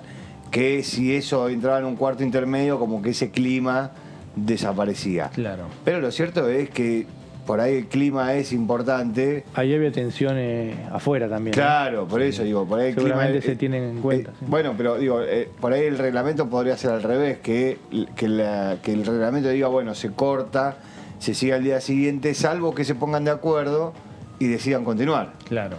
Eso que también creo que no haría falta aclararlo, ¿no? En cualquier caso, claro, si los legisladores votan y están todos de acuerdo, el Pleno de la Cámara, se podría. Pero bueno, eso es justamente lo que está faltando, ¿no? Claro. Que haya acuerdo. En estos años se mejoró, en parte, cuando se discuten y cuando se debaten temas en la Cámara de Diputados o en la Cámara de Senadores, porque había casi ya una tradición, hace años atrás, en la cual los debates empezaban pasadas las 5 o 6 de la tarde. Sí. Y entonces, defectiblemente, cualquier debate de cualquier proyecto en la Cámara de Diputados, cualquier temario que tenía el Congreso para discutir, entraba ya, digamos, con varias horas de lo que sería la madrugada en la República Argentina. Y de esa manera se llevaban adelante los debates en la Cámara de Diputados. Se ha modificado eso. Ahora las sesiones arrancan particularmente entre las 11 y las 12 del mediodía. Habitualmente a las 12 del mediodía. Lo que creció en los últimos años son los tiempos de los homenajes y las cuestiones de privilegio, que también a veces hacen que los debates previstos también arranquen cerca de las 3, 4 de la tarde. Ese es otro de los cambios que también algunos sectores querían, por ejemplo, que las cuestiones de privilegio sean al final de las sesiones, los homenajes, las cuestiones de privilegio sean al final de las sesiones. ¿Para qué? Para que la sesión de los temas a discutir quede acotada y que las cuestiones de privilegio terminen siendo cuestiones de privilegio como establece el reglamento, y no que los diputados utilicen esa herramienta para, primero, traer temas que no son cuestiones de privilegio, y segundo, para extender las sesiones. Claro, exactamente. Sí, temas que no figuran en el temario. No figuran en el temario, claro. Bueno, vamos a escuchar al diputado Carvajal respecto a los diferentes temas que tienen que ver con estas discusiones que se dan, los temas judiciales, los temas que tienen que ver con la sesión, con los temas pendientes de debate. El diputado Carvajal habló con Diputados Televisión de esta manera. Hubo un avance bastante importante en la última comisión de reglamentación que se había hecho, donde participamos los diputados. Después hubo una segunda reunión donde se trató de avanzar a nivel de los asesores, y lamentablemente yo no participé, obviamente porque no era reunión de asesores, pero lamentablemente se mezcló otra vez la cuestión de la grieta, y aún a nivel de los asesores se plantearon discusiones de tipo político que impidieron avanzar un poco. Yo estoy muy pesimista sobre el funcionamiento de la Cámara porque lamentablemente el enrarecimiento del clima político que se produjo en la última sesión y que está a nivel de toda la política, y yo creo que esta semana se va a complicar todavía un poco más, hace que el trabajo legislativo se vea dificultado, porque lamentablemente la grieta impide discusiones serias y razonables sobre los temas trascendentes. Bueno, ahí estaba el diputado Carvajal, diputado del radicalismo de la provincia de Formosa, que acaba de lanzar su precandidatura a gobernador por esta provincia, acompañado por varios referentes del radicalismo, y que le va a disputar el poder al actual mandatario provincial, Childo Infram.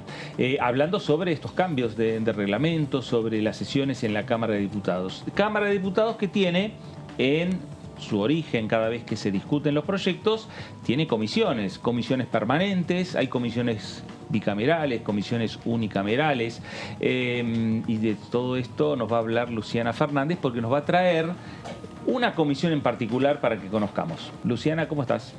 Así es, Fer. Bueno, muy buenas tardes, Fer, David, Martín, por supuesto, a todas las personas que nos acompañan por aquí, por la pantalla de Diputados Televisión.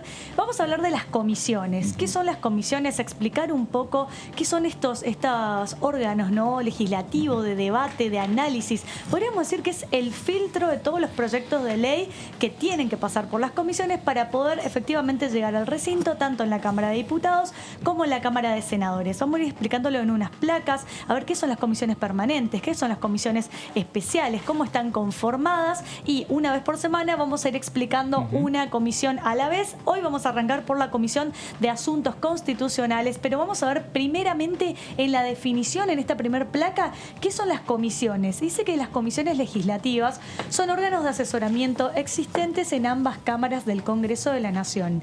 Están integradas por legisladores, asesores y personal de planta. Su función es estudiar los proyectos de ley y producir dictámenes sobre los mismos. Pueden ser permanentes o especiales. Bueno, como bien decíamos, entonces pueden ser permanentes o especiales. Las comisiones permanentes son aquellas que tratan cierto tipo de temas como la salud, la educación, el trabajo, y las especiales son aquellas que se constituyan de manera extraordinaria para abarcar un determinado tema en específico que está establecido en lo que es el reglamento de la Cámara de Diputados de la Nación. Como decíamos, las comisiones no solamente son un órgano de debate, sino también es un órgano o un espacio en el cual vienen distintos miembros a informar respecto a un determinado tema. Por ejemplo, en el tema de una comisión de salud, de una comisión de educación, de legislación general, cualquier sea la temática, muchas veces se arman con comisiones informativas donde vienen especialistas en determinada materia a explicar sobre un determinado tema, porque esto sirve y enriquece el debate de los diputados, y también tener ese material de consulta para poder incorporar luego dentro del proyecto, de la letra del proyecto de ley, que una vez que pasa ese filtro, que tiene dictamen de comisión, llegan eventualmente al recinto y efectivamente queda sancionado por una cámara, luego por la otra cámara, que también cuando pasa, por ejemplo, en el recinto de la Cámara de Diputados, va a la Cámara de Senadores, que también es debatida en las comisiones en el Senado, y hasta que se aprueba en el recinto de la Cámara de Senadores, y recién llega a ser ley. Entonces, como todo el camino legislativo que inicia con las comisiones. Y vamos a adentrarnos más específicamente en la Comisión de Asuntos Constitucionales. Dice: Comisión de Asuntos Constitucionales, compete a la Comisión de Asuntos Constitucionales dictaminar sobre todo proyecto o asunto que pueda afectar principios constitucionales y sobre aquellos que versen sobre legislación electoral, ciudadanía y naturalización. Es decir, habla de los principios constitucionales. Los principios constitucionales son aquellos que sientan las bases de cómo se va a organizar una república democrática. Por eso, por lo general, en todos los estados que tienen la democracia como forma de gobierno, comparten estos principios republicanos, estos principios constitucionales que hacen a las libertades individuales, a las libertades colectivas, y específicamente la Comisión de Asuntos Constitucionales, ¿cuáles son los proyectos que pasan por aquí? Bueno, todos aquellos proyectos que de alguna manera toquen o hagan referencia a alguno de esos principios consagrados en la Constitución Nacional. Tenemos otra placa que dice: estos principios, como bien lo estamos explicando, los principios constitucionales, funcionan como las directrices esenciales de todo el sistema de orden sociopolítico de una nación y tienen fuerza vinculante. Por lo tanto, cada una de las leyes, reglamentos y normas que se redacten en una determinada sociedad tienen que contener o respetar estos principios garantes del pacto social entre los ciudadanos y el Estado. Entonces, como decíamos, todos aquellos proyectos que presente cualquier diputado, tanto de la oposición como del oficialismo, cualquiera sea el bloque, el espacio político, y que de alguna manera haga referencia a principios consagrados en la Constitución Nacional, necesariamente deben pasar por la Comisión de Asuntos Constitucionales, y muchas veces no solamente por una comisión, muchas veces también pasan por otras comisiones a la vez. Todo va a depender el tema y el proyecto que se trate en esa comisión específica. Y respecto a las autoridades de las comisiones, dice, ¿de qué se ocupa la Comisión de Asuntos Constitucionales? Respecto a las autoridades vamos a hablar en esta placa. Tenemos como presidente al diputado Pérez Araujo Hernán, que pertenece al Frente de Todos por la provincia de La Pampa. Vicepresidente primero al diputado Nani Miguel de la UCR por la provincia de Salta y vicepresidente segundo a la diputada Parola María Graciela, Frente de Todos por la provincia de Formosa. Entonces, acá también queda como representado y plasmado que las comisiones también tienen que estar integradas en sus autoridades, en la cabecera, por diputados y diputadas nacionales que representen a los diferentes bloques, a los diferentes espacios, porque eso hace que se enriquezca también el debate, claro, ¿no? Y además lo que lleva, en definitiva también, y acá lo estamos viendo, como vos bien decís, las autoridades, que hay comisiones que la tradición parlamentaria marca que le pertenecen o tienen que ser encabezadas por el oficialismo. La Comisión de Presupuesto, la Comisión de Legislación General, la Comisión de Asuntos Constitucionales, como una de las comisiones principales que tiene la Cámara de Diputados. Así es, y también fíjate que por lo general, si bien la presidencia siempre está encabezada por el oficialismo, la vicepresidencia primera siempre por lo general está presidida por un representante de la oposición.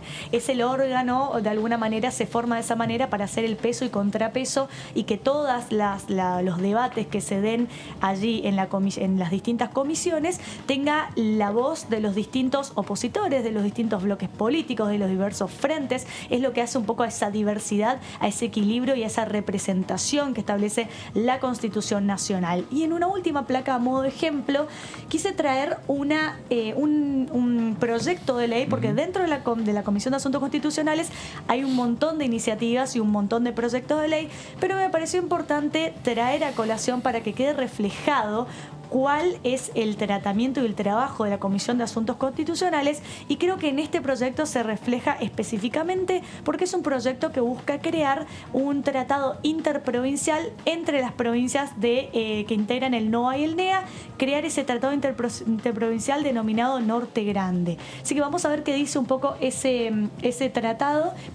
proyecto de ley y por qué la Comisión de Asuntos Constitucionales es la que tiene que entender en este determinado tema. Y el artículo 1 de ese proyecto dice que reconózcase conforme lo establecido por los artículos 124 y 125 de la Constitución Nacional el Tratado Interprovincial de Creación de la Región Norte Grande Argentino, NOA-NEA, suscripto en la ciudad de Salta en fecha 9 de abril de 1999 y cuyo estatuto fuera aprobado en acta de Asamblea de Gobernadores de fecha 24 de junio de 2004. Entonces, este es a modo general, ¿no? Como para plasmar cuál es el tipo de proyecto que trata la Comisión de Asuntos Constitucionales, específicamente la creación de tratados interprovinciales. Es una facultad que establece la Constitución Nacional, es una facultad que tiene las provincias. Recordemos que las provincias son preexistentes al Estado Nacional y por eso tienen ciertas facultades que son originarias, y cuando crean lo que es el Estado Nacional delegan parte de esas facultades al Estado Nacional, pero siguen conservando potestades que les son propias. Por eso hoy en día sabemos que existen facultades que son exclusivas de la nación, otras que son exclusivas de las provincias y otras que son compartidas o concurrentes entre ambas. Crear tratados interprovinciales es una facultad exclusiva de las provincias, pero que tiene que tomar conocimiento el Congreso Nacional. Es decir, las provincias pueden formar esos tratados interprovinciales, entre ellas para tratar, por ejemplo, temas económicos, temas que tienen que ver con ríos de aguas navegables que comparten entre sí, temas de administración de justicia, un montón de otros temas. Entonces, ¿por qué la Comisión de Asuntos Constitucionales es la que tiene que entender en este tipo de normativa y tratativa? Porque es un tema que está establecido en el artículo 124 y 125 de la Constitución Nacional. Hay otros temas que son tratamiento o de debate y de trabajo de más de una comisión en general, ¿sí? Entonces, este tipo de comisiones efectivamente tiene que pasar por los asuntos constitucionales porque está de alguna manera haciendo hincapié a normativas establecidas en la Constitución y que tiene que ver con esos principios y normativas y directrices establecidas en la Constitución Nacional. Bueno, y de esta manera conocer un poquito más el funcionamiento del Congreso, el funcionamiento de la Cámara y el funcionamiento de las comisiones. Doctora, la próxima comisión que vamos a estar teniendo datos, ¿cuál va a ser? La próxima comisión que vamos a estar tratando es la de legislación general, que también es una comisión que tiene mucho para explicar, mucho para abarcar, porque trata temas más específicos. Después tenemos otras comisiones como la de salud específicamente, la de educación, ¿no? Y bueno, diversas, son 45 comisiones. Imagínense si tenemos material para charlar y para ir explicando, pero para la idea de esta columna es que quede en claro por qué cierto tipo de proyectos tienen que pasar por ciertas comisiones y por otras no. Claro, exactamente. Y a tus espaldas ahí estaba la imagen de las comisiones ya sesionando. Luciana, gracias. Gracias a ustedes. Ahí está, Luciana Fernández trayéndonos estas importantes datos que tienen que ver con el funcionamiento de la Cámara de Diputados, con el funcionamiento de las comisiones. ¿Qué es lo que pasa cuando ingresa un proyecto? El diputado lo envía a mesa de entradas y de ahí, claro, a partir de la presidencia de la Cámara, se gira a las comisiones. En este caso, cuando compete el tema, irá a la comisión de asuntos constitucionales. Después otra comisión importante, muy interesante, es la Comisión de Legislación General, donde pasan la gran cantidad de proyectos por esa comisión. Por eso hay algunas comisiones que la tradición parlamentaria marca que tienen que estar en manos del oficialismo, conducidas por el oficialismo. Y hay discusiones, ¿no? Sí. También en algunos casos, claro, para ver claro. a cuáles se giran. Como a decía, veces se deja de lado la tradición parlamentaria. Claro, depende de las autoridades, ¿no? Claro, sí, exactamente. Bueno, hablamos de debates, de proyectos, hablamos del Consejo de la Magistratura y sobre este tema habló el diputado nacional Carlos Selva del Frente de Todos por la provincia de Buenos Aires. Primero que nada, creo que el tema es de una gravedad institucional y no es porque me guste hacer tremendismo, sino porque también no hay que olvidarse que el juez Colini, uno de los que estaba en el avión, es el que instruyó la causa vialidad. Creo que fueron muy claros los senadores, diciendo claramente de que Cristina estaba fuera de esta discusión, lo que se estaba pretendiendo es ordenar justamente lo que nosotros consideramos un partido judicial y que para eso necesitamos que funcione el Consejo de la Magistratura. Y en ese sentido, Vanessa Siley lo explicó muy bien. Rosati restituye una ley que estaba derogada. Cuando la ley está derogada no está vigente. Restituye una ley de 16 años derogada para imbuirse él como presidente del Consejo de la Magistratura.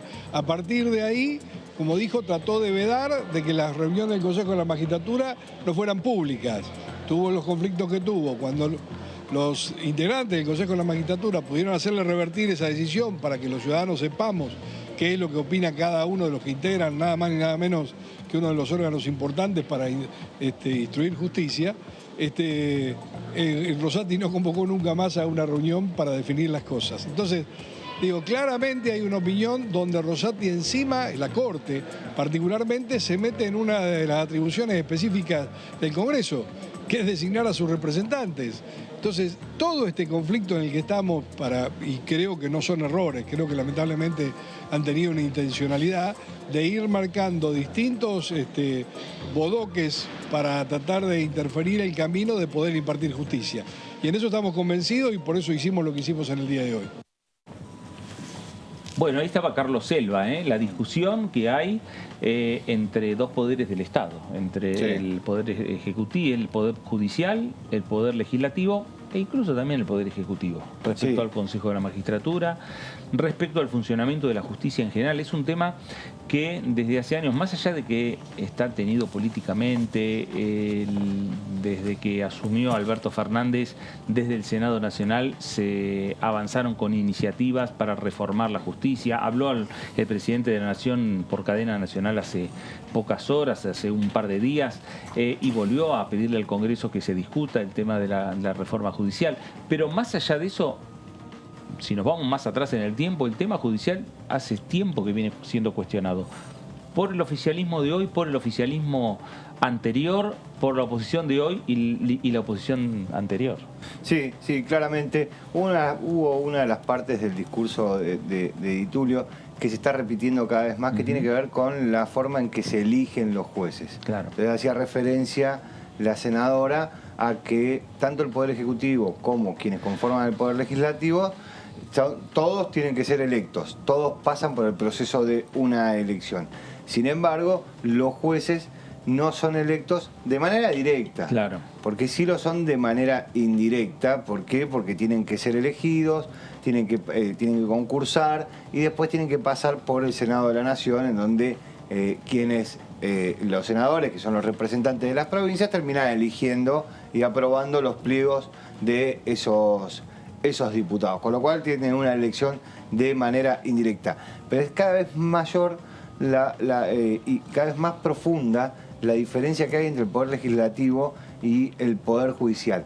Porque no tiene que ver solamente con esta decisión, sino que tiene que ver con decisiones que se toman respecto, y el Poder Ejecutivo también, digo, claro, decisiones que se toman que tienen, por ejemplo, carácter económico, que modifican alguna partida fundamental del presupuesto nacional. Pensémoslo en el fallo de la Corte Suprema, lo que tiene que ver con la devolución de buena parte de la coparticipación que le tocó a Mauricio Macri cuando recién asumía.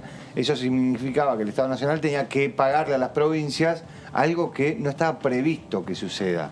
Fue una decisión de carácter económico, pero la tomó la Corte Suprema. Claro. Ahora el conflicto entre nación y ciudad, ¿no? Claro, ahora el conflicto entre nación y ciudad, donde sucede exactamente lo mismo, es una discusión de carácter económica y de carácter política, donde la justicia es quien va a resolver, pero en el caso de que le toque pagar, por ejemplo, a la nación, no está previsto en el presupuesto del año que viene esa diferencia de coparticipación para la ciudad. Claro. Y hace años, otro de los temas y aspectos que también se vienen viendo y que se repiten es la judicialización de los debates y de las decisiones del Congreso por el oficialismo o por la oposición en los tribunales. Sí, por la falta Cuando se termina un debate, salga como salga la discusión, termina en la justicia. Sí, en otro momento no tenían mayores efectos, ¿no? Porque hubo muchos reclamos desde hace muchos años por cuestiones reglamentarias y el quórum, esto que pasó la semana pasada, ¿no? Si el quórum se consiguió dentro de la media hora o después, hubo muchos reclamos, pero cuando las leyes estaban sancionadas con más de 129 diputados, esos reclamos no prosperaban, quedaban ahí, no quedaban en el conflicto del momento. Ahora ya con el Consejo de la Magistratura es más complicado.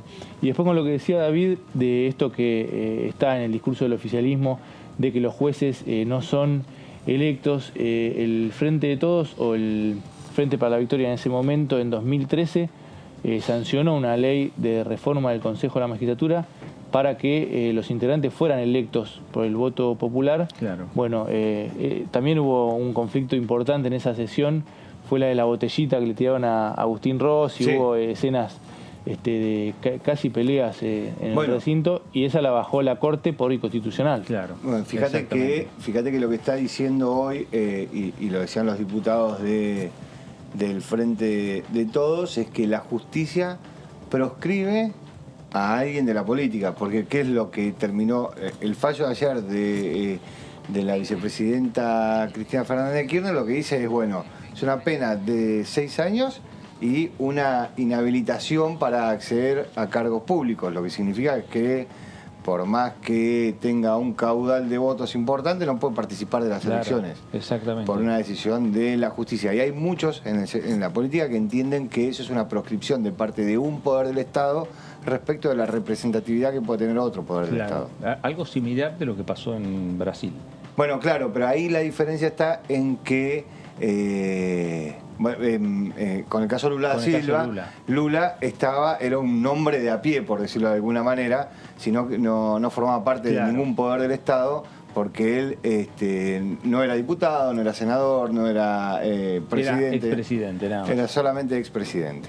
Bueno, hablamos de los diferentes proyectos, las diferentes iniciativas y vamos a poner al aire también un nuevo testimonio que tiene que ver con el diputado Herrera del Frente de Todos de la provincia de La Rioja, y hablando de un proyecto que el oficialismo lo quiere sancionar y quiere que avance, que es la moratoria previsional. Vamos a ver qué es lo que decía. Sé lo que significa para muchos hombres y mujeres a lo largo y a lo ancho del país poder acceder a un beneficio jubilatorio, al otorgamiento de un derecho. Así que, mire, obviamente que una vez que pase todo esto o que volvamos a tener un diálogo constructivo, creo que este tema va a ser uno de los principales que va a estar en agenda, ¿no? El problema que tenemos hoy, ¿es estructural o coyuntural? Esa es mi pregunta y eso fue mi alocución o parte de mi alocución. Me parece que el problema que hoy tenemos no es estructural. El problema estructural lo tenemos latente y está presente, y me hago cargo y decimos, sí, hay que solucionar o hay que repensar el sistema previsional argentino. Pero ahora en la coyuntura, ¿qué hacemos con estas 800.000 personas que están en condiciones de jubilarse y no lo pueden hacer?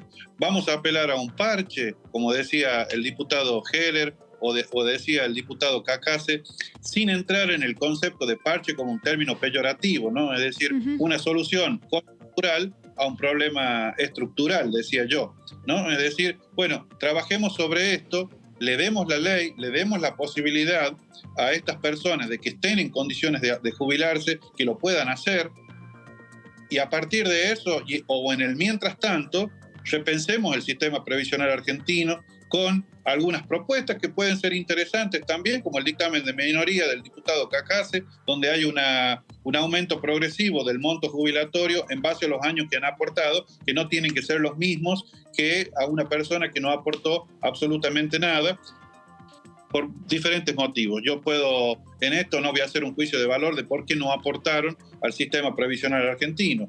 Puede no haber aportado porque toda su vida trabajó en negro y era la única manera de poder estar trabajando y poder generar ingresos, o bien porque no lo hizo y aprovecha de la situación que hoy le brinda el Estado Nacional de poderse jubilar.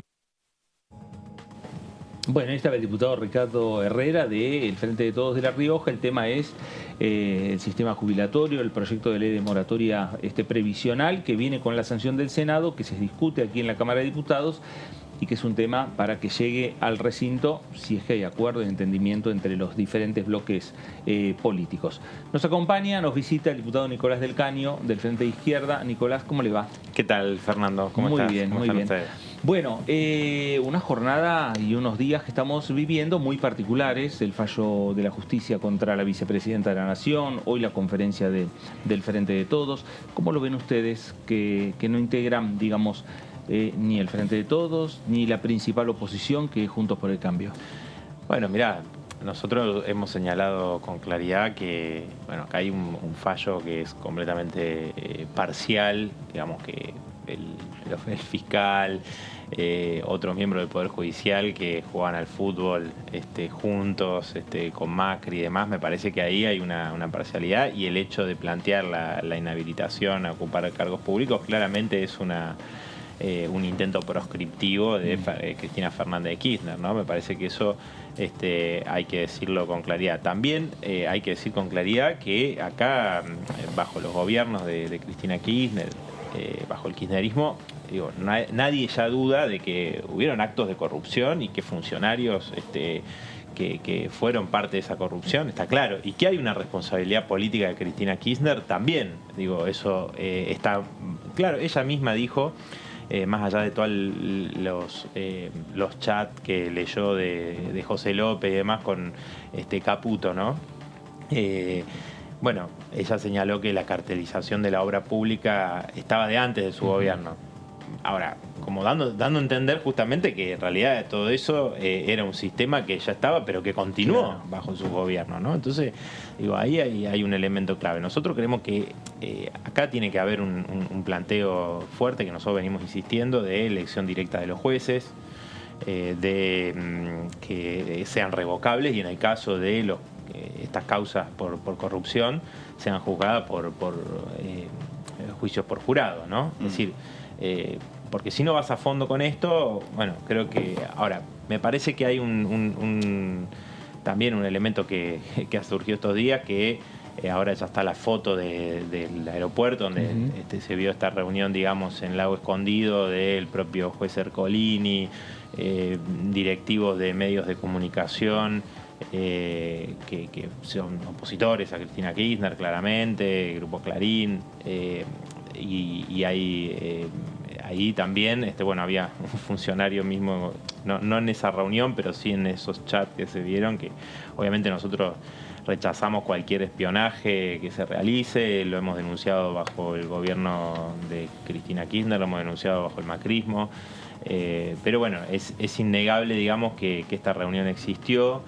Y el propio ministro, digamos, de Seguridad de la Ciudad de Buenos Aires, de Alessandro, también implicado, ¿no? Entonces me parece que muestra un poco la descomposición de todo un régimen político, ¿no? Que es el que ha venido gobernando los últimos 40 años en la Argentina y que nos trajo hasta acá. La UCA dio el dato de 43% de pobres en la Argentina, y son las políticas, las corruptelas y el entramado de todo este régimen político, judicial, etcétera, ¿no? Nicolás, respecto a lo que vos decís de los juicios por jurado, ¿ustedes lo plantean solamente para los casos de corrupción? Y el tema, no me queda, digo, usted plantea esto de, bueno, inhabilitar para el acceso a los cargos públicos, ¿no? Que es el caso de Cristina Fernández, pero bueno, hay otros casos también. Digo, ¿en qué momento se deja de decir, bueno, esta persona comete un acto de corrupción, no puede acceder más a la administración pública, digo, y no pasa a ser esa situación que ustedes plantean, bueno, lo están proscribiendo? Bueno, pasa que, insisto, digo, acá hay una causa, digamos, completamente manipulada y tiene una parcialidad elocuente, ¿no? Evidente, porque digo, lo que hace el Poder Judicial, ¿no? Es directamente ir contra un solo sector, ¿no? Porque todo lo que tiene que ver con la corrupción del macrismo no se juzgó, no se avanza absolutamente en nada. Entonces, ahí hay una parcialidad. Eso no quita, digo, ¿no? Que muchos de estos jueces, miembros de la Corte inclusive, que fueron puestos por el peronismo también, ¿no? O sea, gobernaron muchísimos años, tuvieron mayoría, inclusive sin el concurso, digamos, del peronismo no se podrían haber nombrado, bueno, el mismo juez Ercolini, digamos, ¿no? Entonces, ahora, en ese marco nosotros creemos que tiene que haber una mirada popular, digamos, de la justicia, por eso planteamos lo de juicios por jurado, planteamos la revocabilidad, que sean electos en forma directa, que cobren lo mismo que un trabajador, no puede ser que ganen 1 o 2 millones de pesos, que sean no pagan impuesto a las ganancias, digo, o sea, me parece que ahí hay un elemento claro que te muestra, ¿no? Que son una casta privilegiada y que tiene el poder de determinar quién se puede presentar a elecciones y quién no, en ese marco, ¿no? de total parcialidad, ¿no? Pero insisto, acá vemos también un poder judicial que está nombrado, ha sido nombrado por las componendas de los partidos mayoritarios durante todos estos años, ¿no? Toda esta discusión repercutió en la Cámara fuertemente, no está prácticamente paralizada la actividad. ¿Cómo ves la perspectiva para lo que queda del año? Bueno, primero, obviamente, mencionar lo que sucedió el otro día. Digo, hubo una sesión escandalosa, ¿no? Porque aparte nada de todo esto apunta a resolver temas fundamentales para las mayorías trabajadoras, ¿no? Toda esa sesión terminó en ese escándalo a partir de la disputa por el control del Consejo de la Magistratura, ¿no? También algo que viene de la Constitución del 94, que todos acordaron, ¿no? Entonces, digo, si vamos a una democratización a fondo de la justicia, tenemos que plantear esto. Obviamente eso en el marco de un sistema social, un régimen social como el capitalista y demás, tiene enormes límites, ¿no? Porque vemos claramente una justicia de clase, ¿no? Entonces, para esta situación, digamos, que vos marcabas recién de parálisis del Congreso y demás, tiene que ver con esas disputas, no con disputas de fondo en, por ejemplo, temas en los que han acordado, como el pacto con el Fondo Monetario Internacional, el presupuesto de ajuste 2023, que fue votado por gran parte de Juntos por el Cambio, además del oficialismo en pleno, digamos, todas las salas del Frente de Todos votaron un presupuesto que plantea ajuste, por ejemplo, muy fuerte a jubilaciones, ¿no? Entonces, entre otras cosas, salud, educación, el tema de las universidades, ¿no? En esas cosas están totalmente de acuerdo, y eso se ha expresado también en las votaciones en esta Cámara, y me parece que desde el Frente Izquierdo tenemos que construir, junto a las organizaciones en lucha de desocupados, de trabajadores ocupados y demás, una alternativa, ¿no? Frente a esta deriva de todos estos años, como mencionaba anteriormente, y que se expresa, si querés, de forma obscena o en forma brutal en este tipo de sesiones, ¿no? Donde se hacen distintas señas, obscenas, ataques de todo tipo, ¿no? Y me parece que pasa por ahí, ¿no? Por terminar con este régimen y poner verdaderamente en pie un gobierno de los trabajadores y las trabajadoras que pueda tomar las medidas que son necesarias, digo, porque se dice se va a bajar la inflación, digo, pero se le está dando a las cerealeras, a los sojeros y demás, con el dólar soja 1 y el dólar soja 2 es alrededor entre 500.000 y 600.000 millones de pesos que pagamos todos nosotros, claro. Digo, porque eso después hace una emisión de un bono, ¿no? Y entonces, bueno, ahí, ¿quién está pagando ese beneficio por ese dólar especial?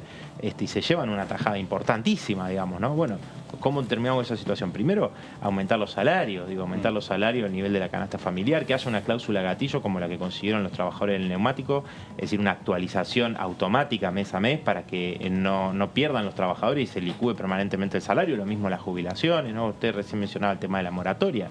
Miremos la situación en la que hemos llegado. 1 de cada 9 mujeres en edad de jubilarse hoy tiene los aportes suficientes, digamos, ¿no? Pero no por responsabilidad de esas trabajadoras, sino justamente porque ha habido empresario, un sistema que hace que la informalidad y demás, el fraude laboral, sea moneda corriente. Claro. 3 de cada 10 varones que hoy está en edad de jubilarse podría hacerlo teniendo los aportes completos, digamos. Bueno, eso te muestra esa situación gravísima. Lo que mencionaba antes de la pobreza y lo que hace a la pobreza infantil, todo eso acá no se está discutiendo, ¿no? Hay una pelea de poder de los distintos sectores que llega a este límite, ¿no? Ustedes, Nicolás, digo ustedes, el Frente de Izquierda es un bloque político, son partidos políticos que están permanentemente, más allá de estar en las comisiones y en el recinto, en los debates del Congreso, también están en la calle, en los conflictos, en las movilizaciones, manifestaciones. ¿Ustedes perciben esto, que la sociedad está buscando otras alternativas? Porque algunos dicen, políticamente o electoralmente, las encuestas dan que crece un sector de extrema derecha, como puede ser Milei. Pero también están que el crecimiento de Frente de Izquierda. O sea que la ciudadanía está saliendo de los partidos tradicionales. Bueno, yo creo que un poco eso se vio en la elección del 2021, ¿no? Recordemos que el Frente de Izquierda fue la tercera fuerza a nivel nacional. La ultraderecha de los libertarios tuvo un crecimiento importante, sobre todo con Milei en la ciudad de Buenos Aires. Me parece que no solamente concita el apoyo quizás de un sector desencantado de Juntos por el Cambio, sino también de sectores que tienen bronca con la dirigencia política y que quizás en la desesperación no hay todavía, digamos, también eso tiene que ver con una cuestión de que muchos medios donde Milei está presente dando entrevistas no se le hacen preguntas, ¿no? Por ejemplo, dolarizar la economía. Y bueno, hay gente que tiene un salario miserable, digamos, que no te alcanza. Y bueno, decir, bueno, voy a recibir dólares. No, en realidad no, es una economía que no tiene dólares porque se la fugan toda, porque se paga la deuda, porque se la dan a los grandes empresarios, etcétera. Y bueno, en realidad va a ser, si aplicara el plan de Milei, que es bastante irrealizable por otra parte, tendría que haber una devaluación alrededor del 1000%. previamente. Algunos dicen que podría llegar a 4000%, imaginemos, es inaplicable, digamos, ¿no? Eso como un elemento, ¿no? Bueno, hay muchas otras cuestiones, pero me parece que el Frente Izquierda, que tiene una coherencia de estar en la lucha de los trabajadores y demás, sí es visto por muchos sectores con simpatía. Quizás en alguna elección no nos acompañaron, pero en la elección del año pasado nos acompañaron porque estaban desencantados también con las distintas fuerzas mayoritarias y el gobierno, que había dicho vamos a dejar atrás el ajuste macrista de estos 4 años, ahora vamos a hacer una política a favor del pueblo, y eso no solo no sucedió, sino que las condiciones de las mayorías trabajadoras empeoraron. Entonces yo creo que cuando vamos a un conflicto, puede ser el de los residentes de la Ciudad de Buenos Aires o del Hospital Posadas, que depende de Nación, junto con el Garrahan. Hemos estado también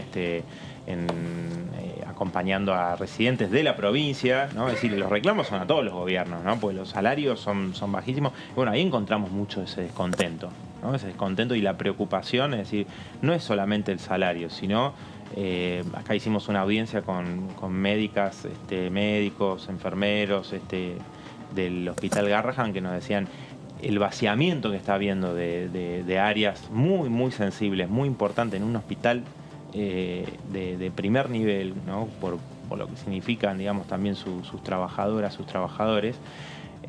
Es preocupante. ¿Por qué? Porque no les pagan lo que corresponde, claro, ¿no? Entonces muchos no trabajan en el hospital público, aunque muchos, y por eso se sostiene, se mantienen, lo están sosteniendo, ¿no? ¿Qué iban a hacer la semana pasada y qué harán, en definitiva, cuando se discuta la creación de universidades?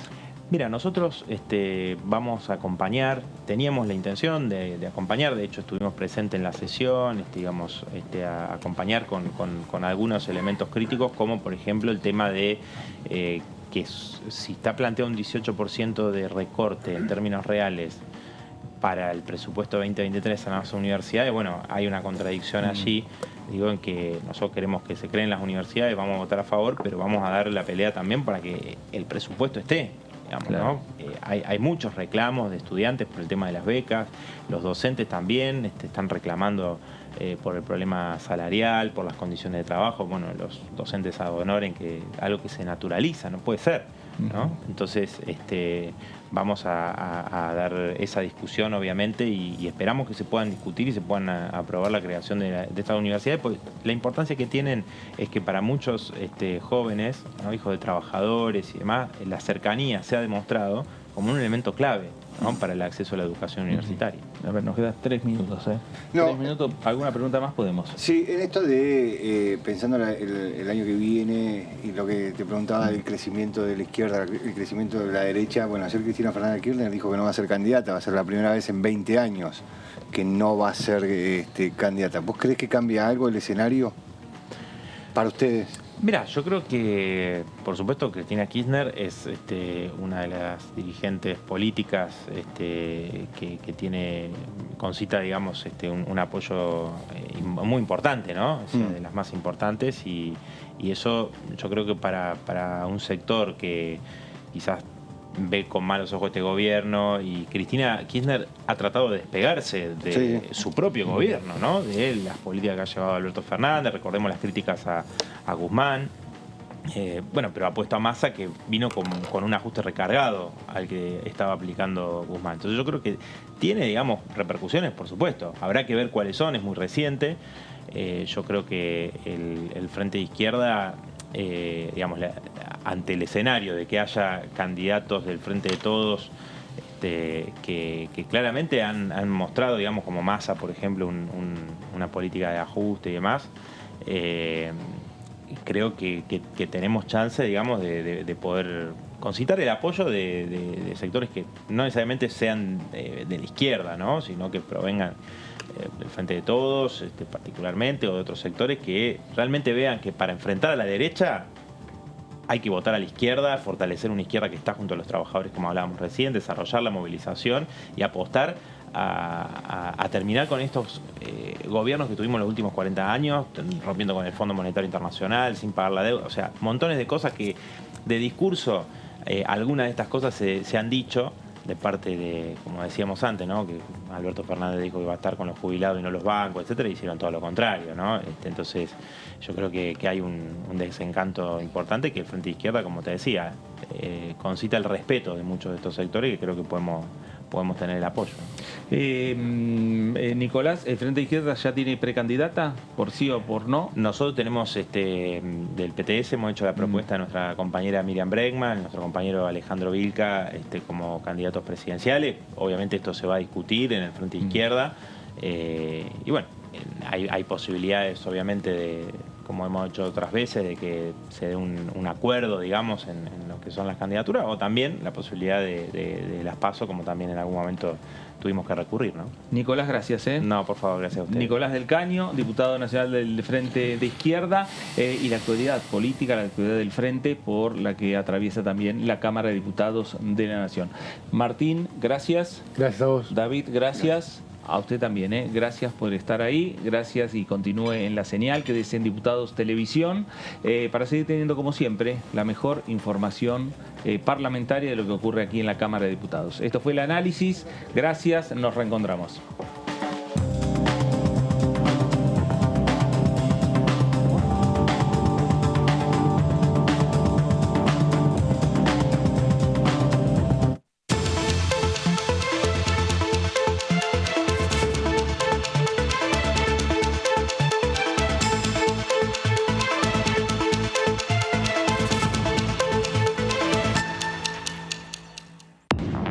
Bienvenidos, bienvenidas a Todo Cultura, ¿cómo están?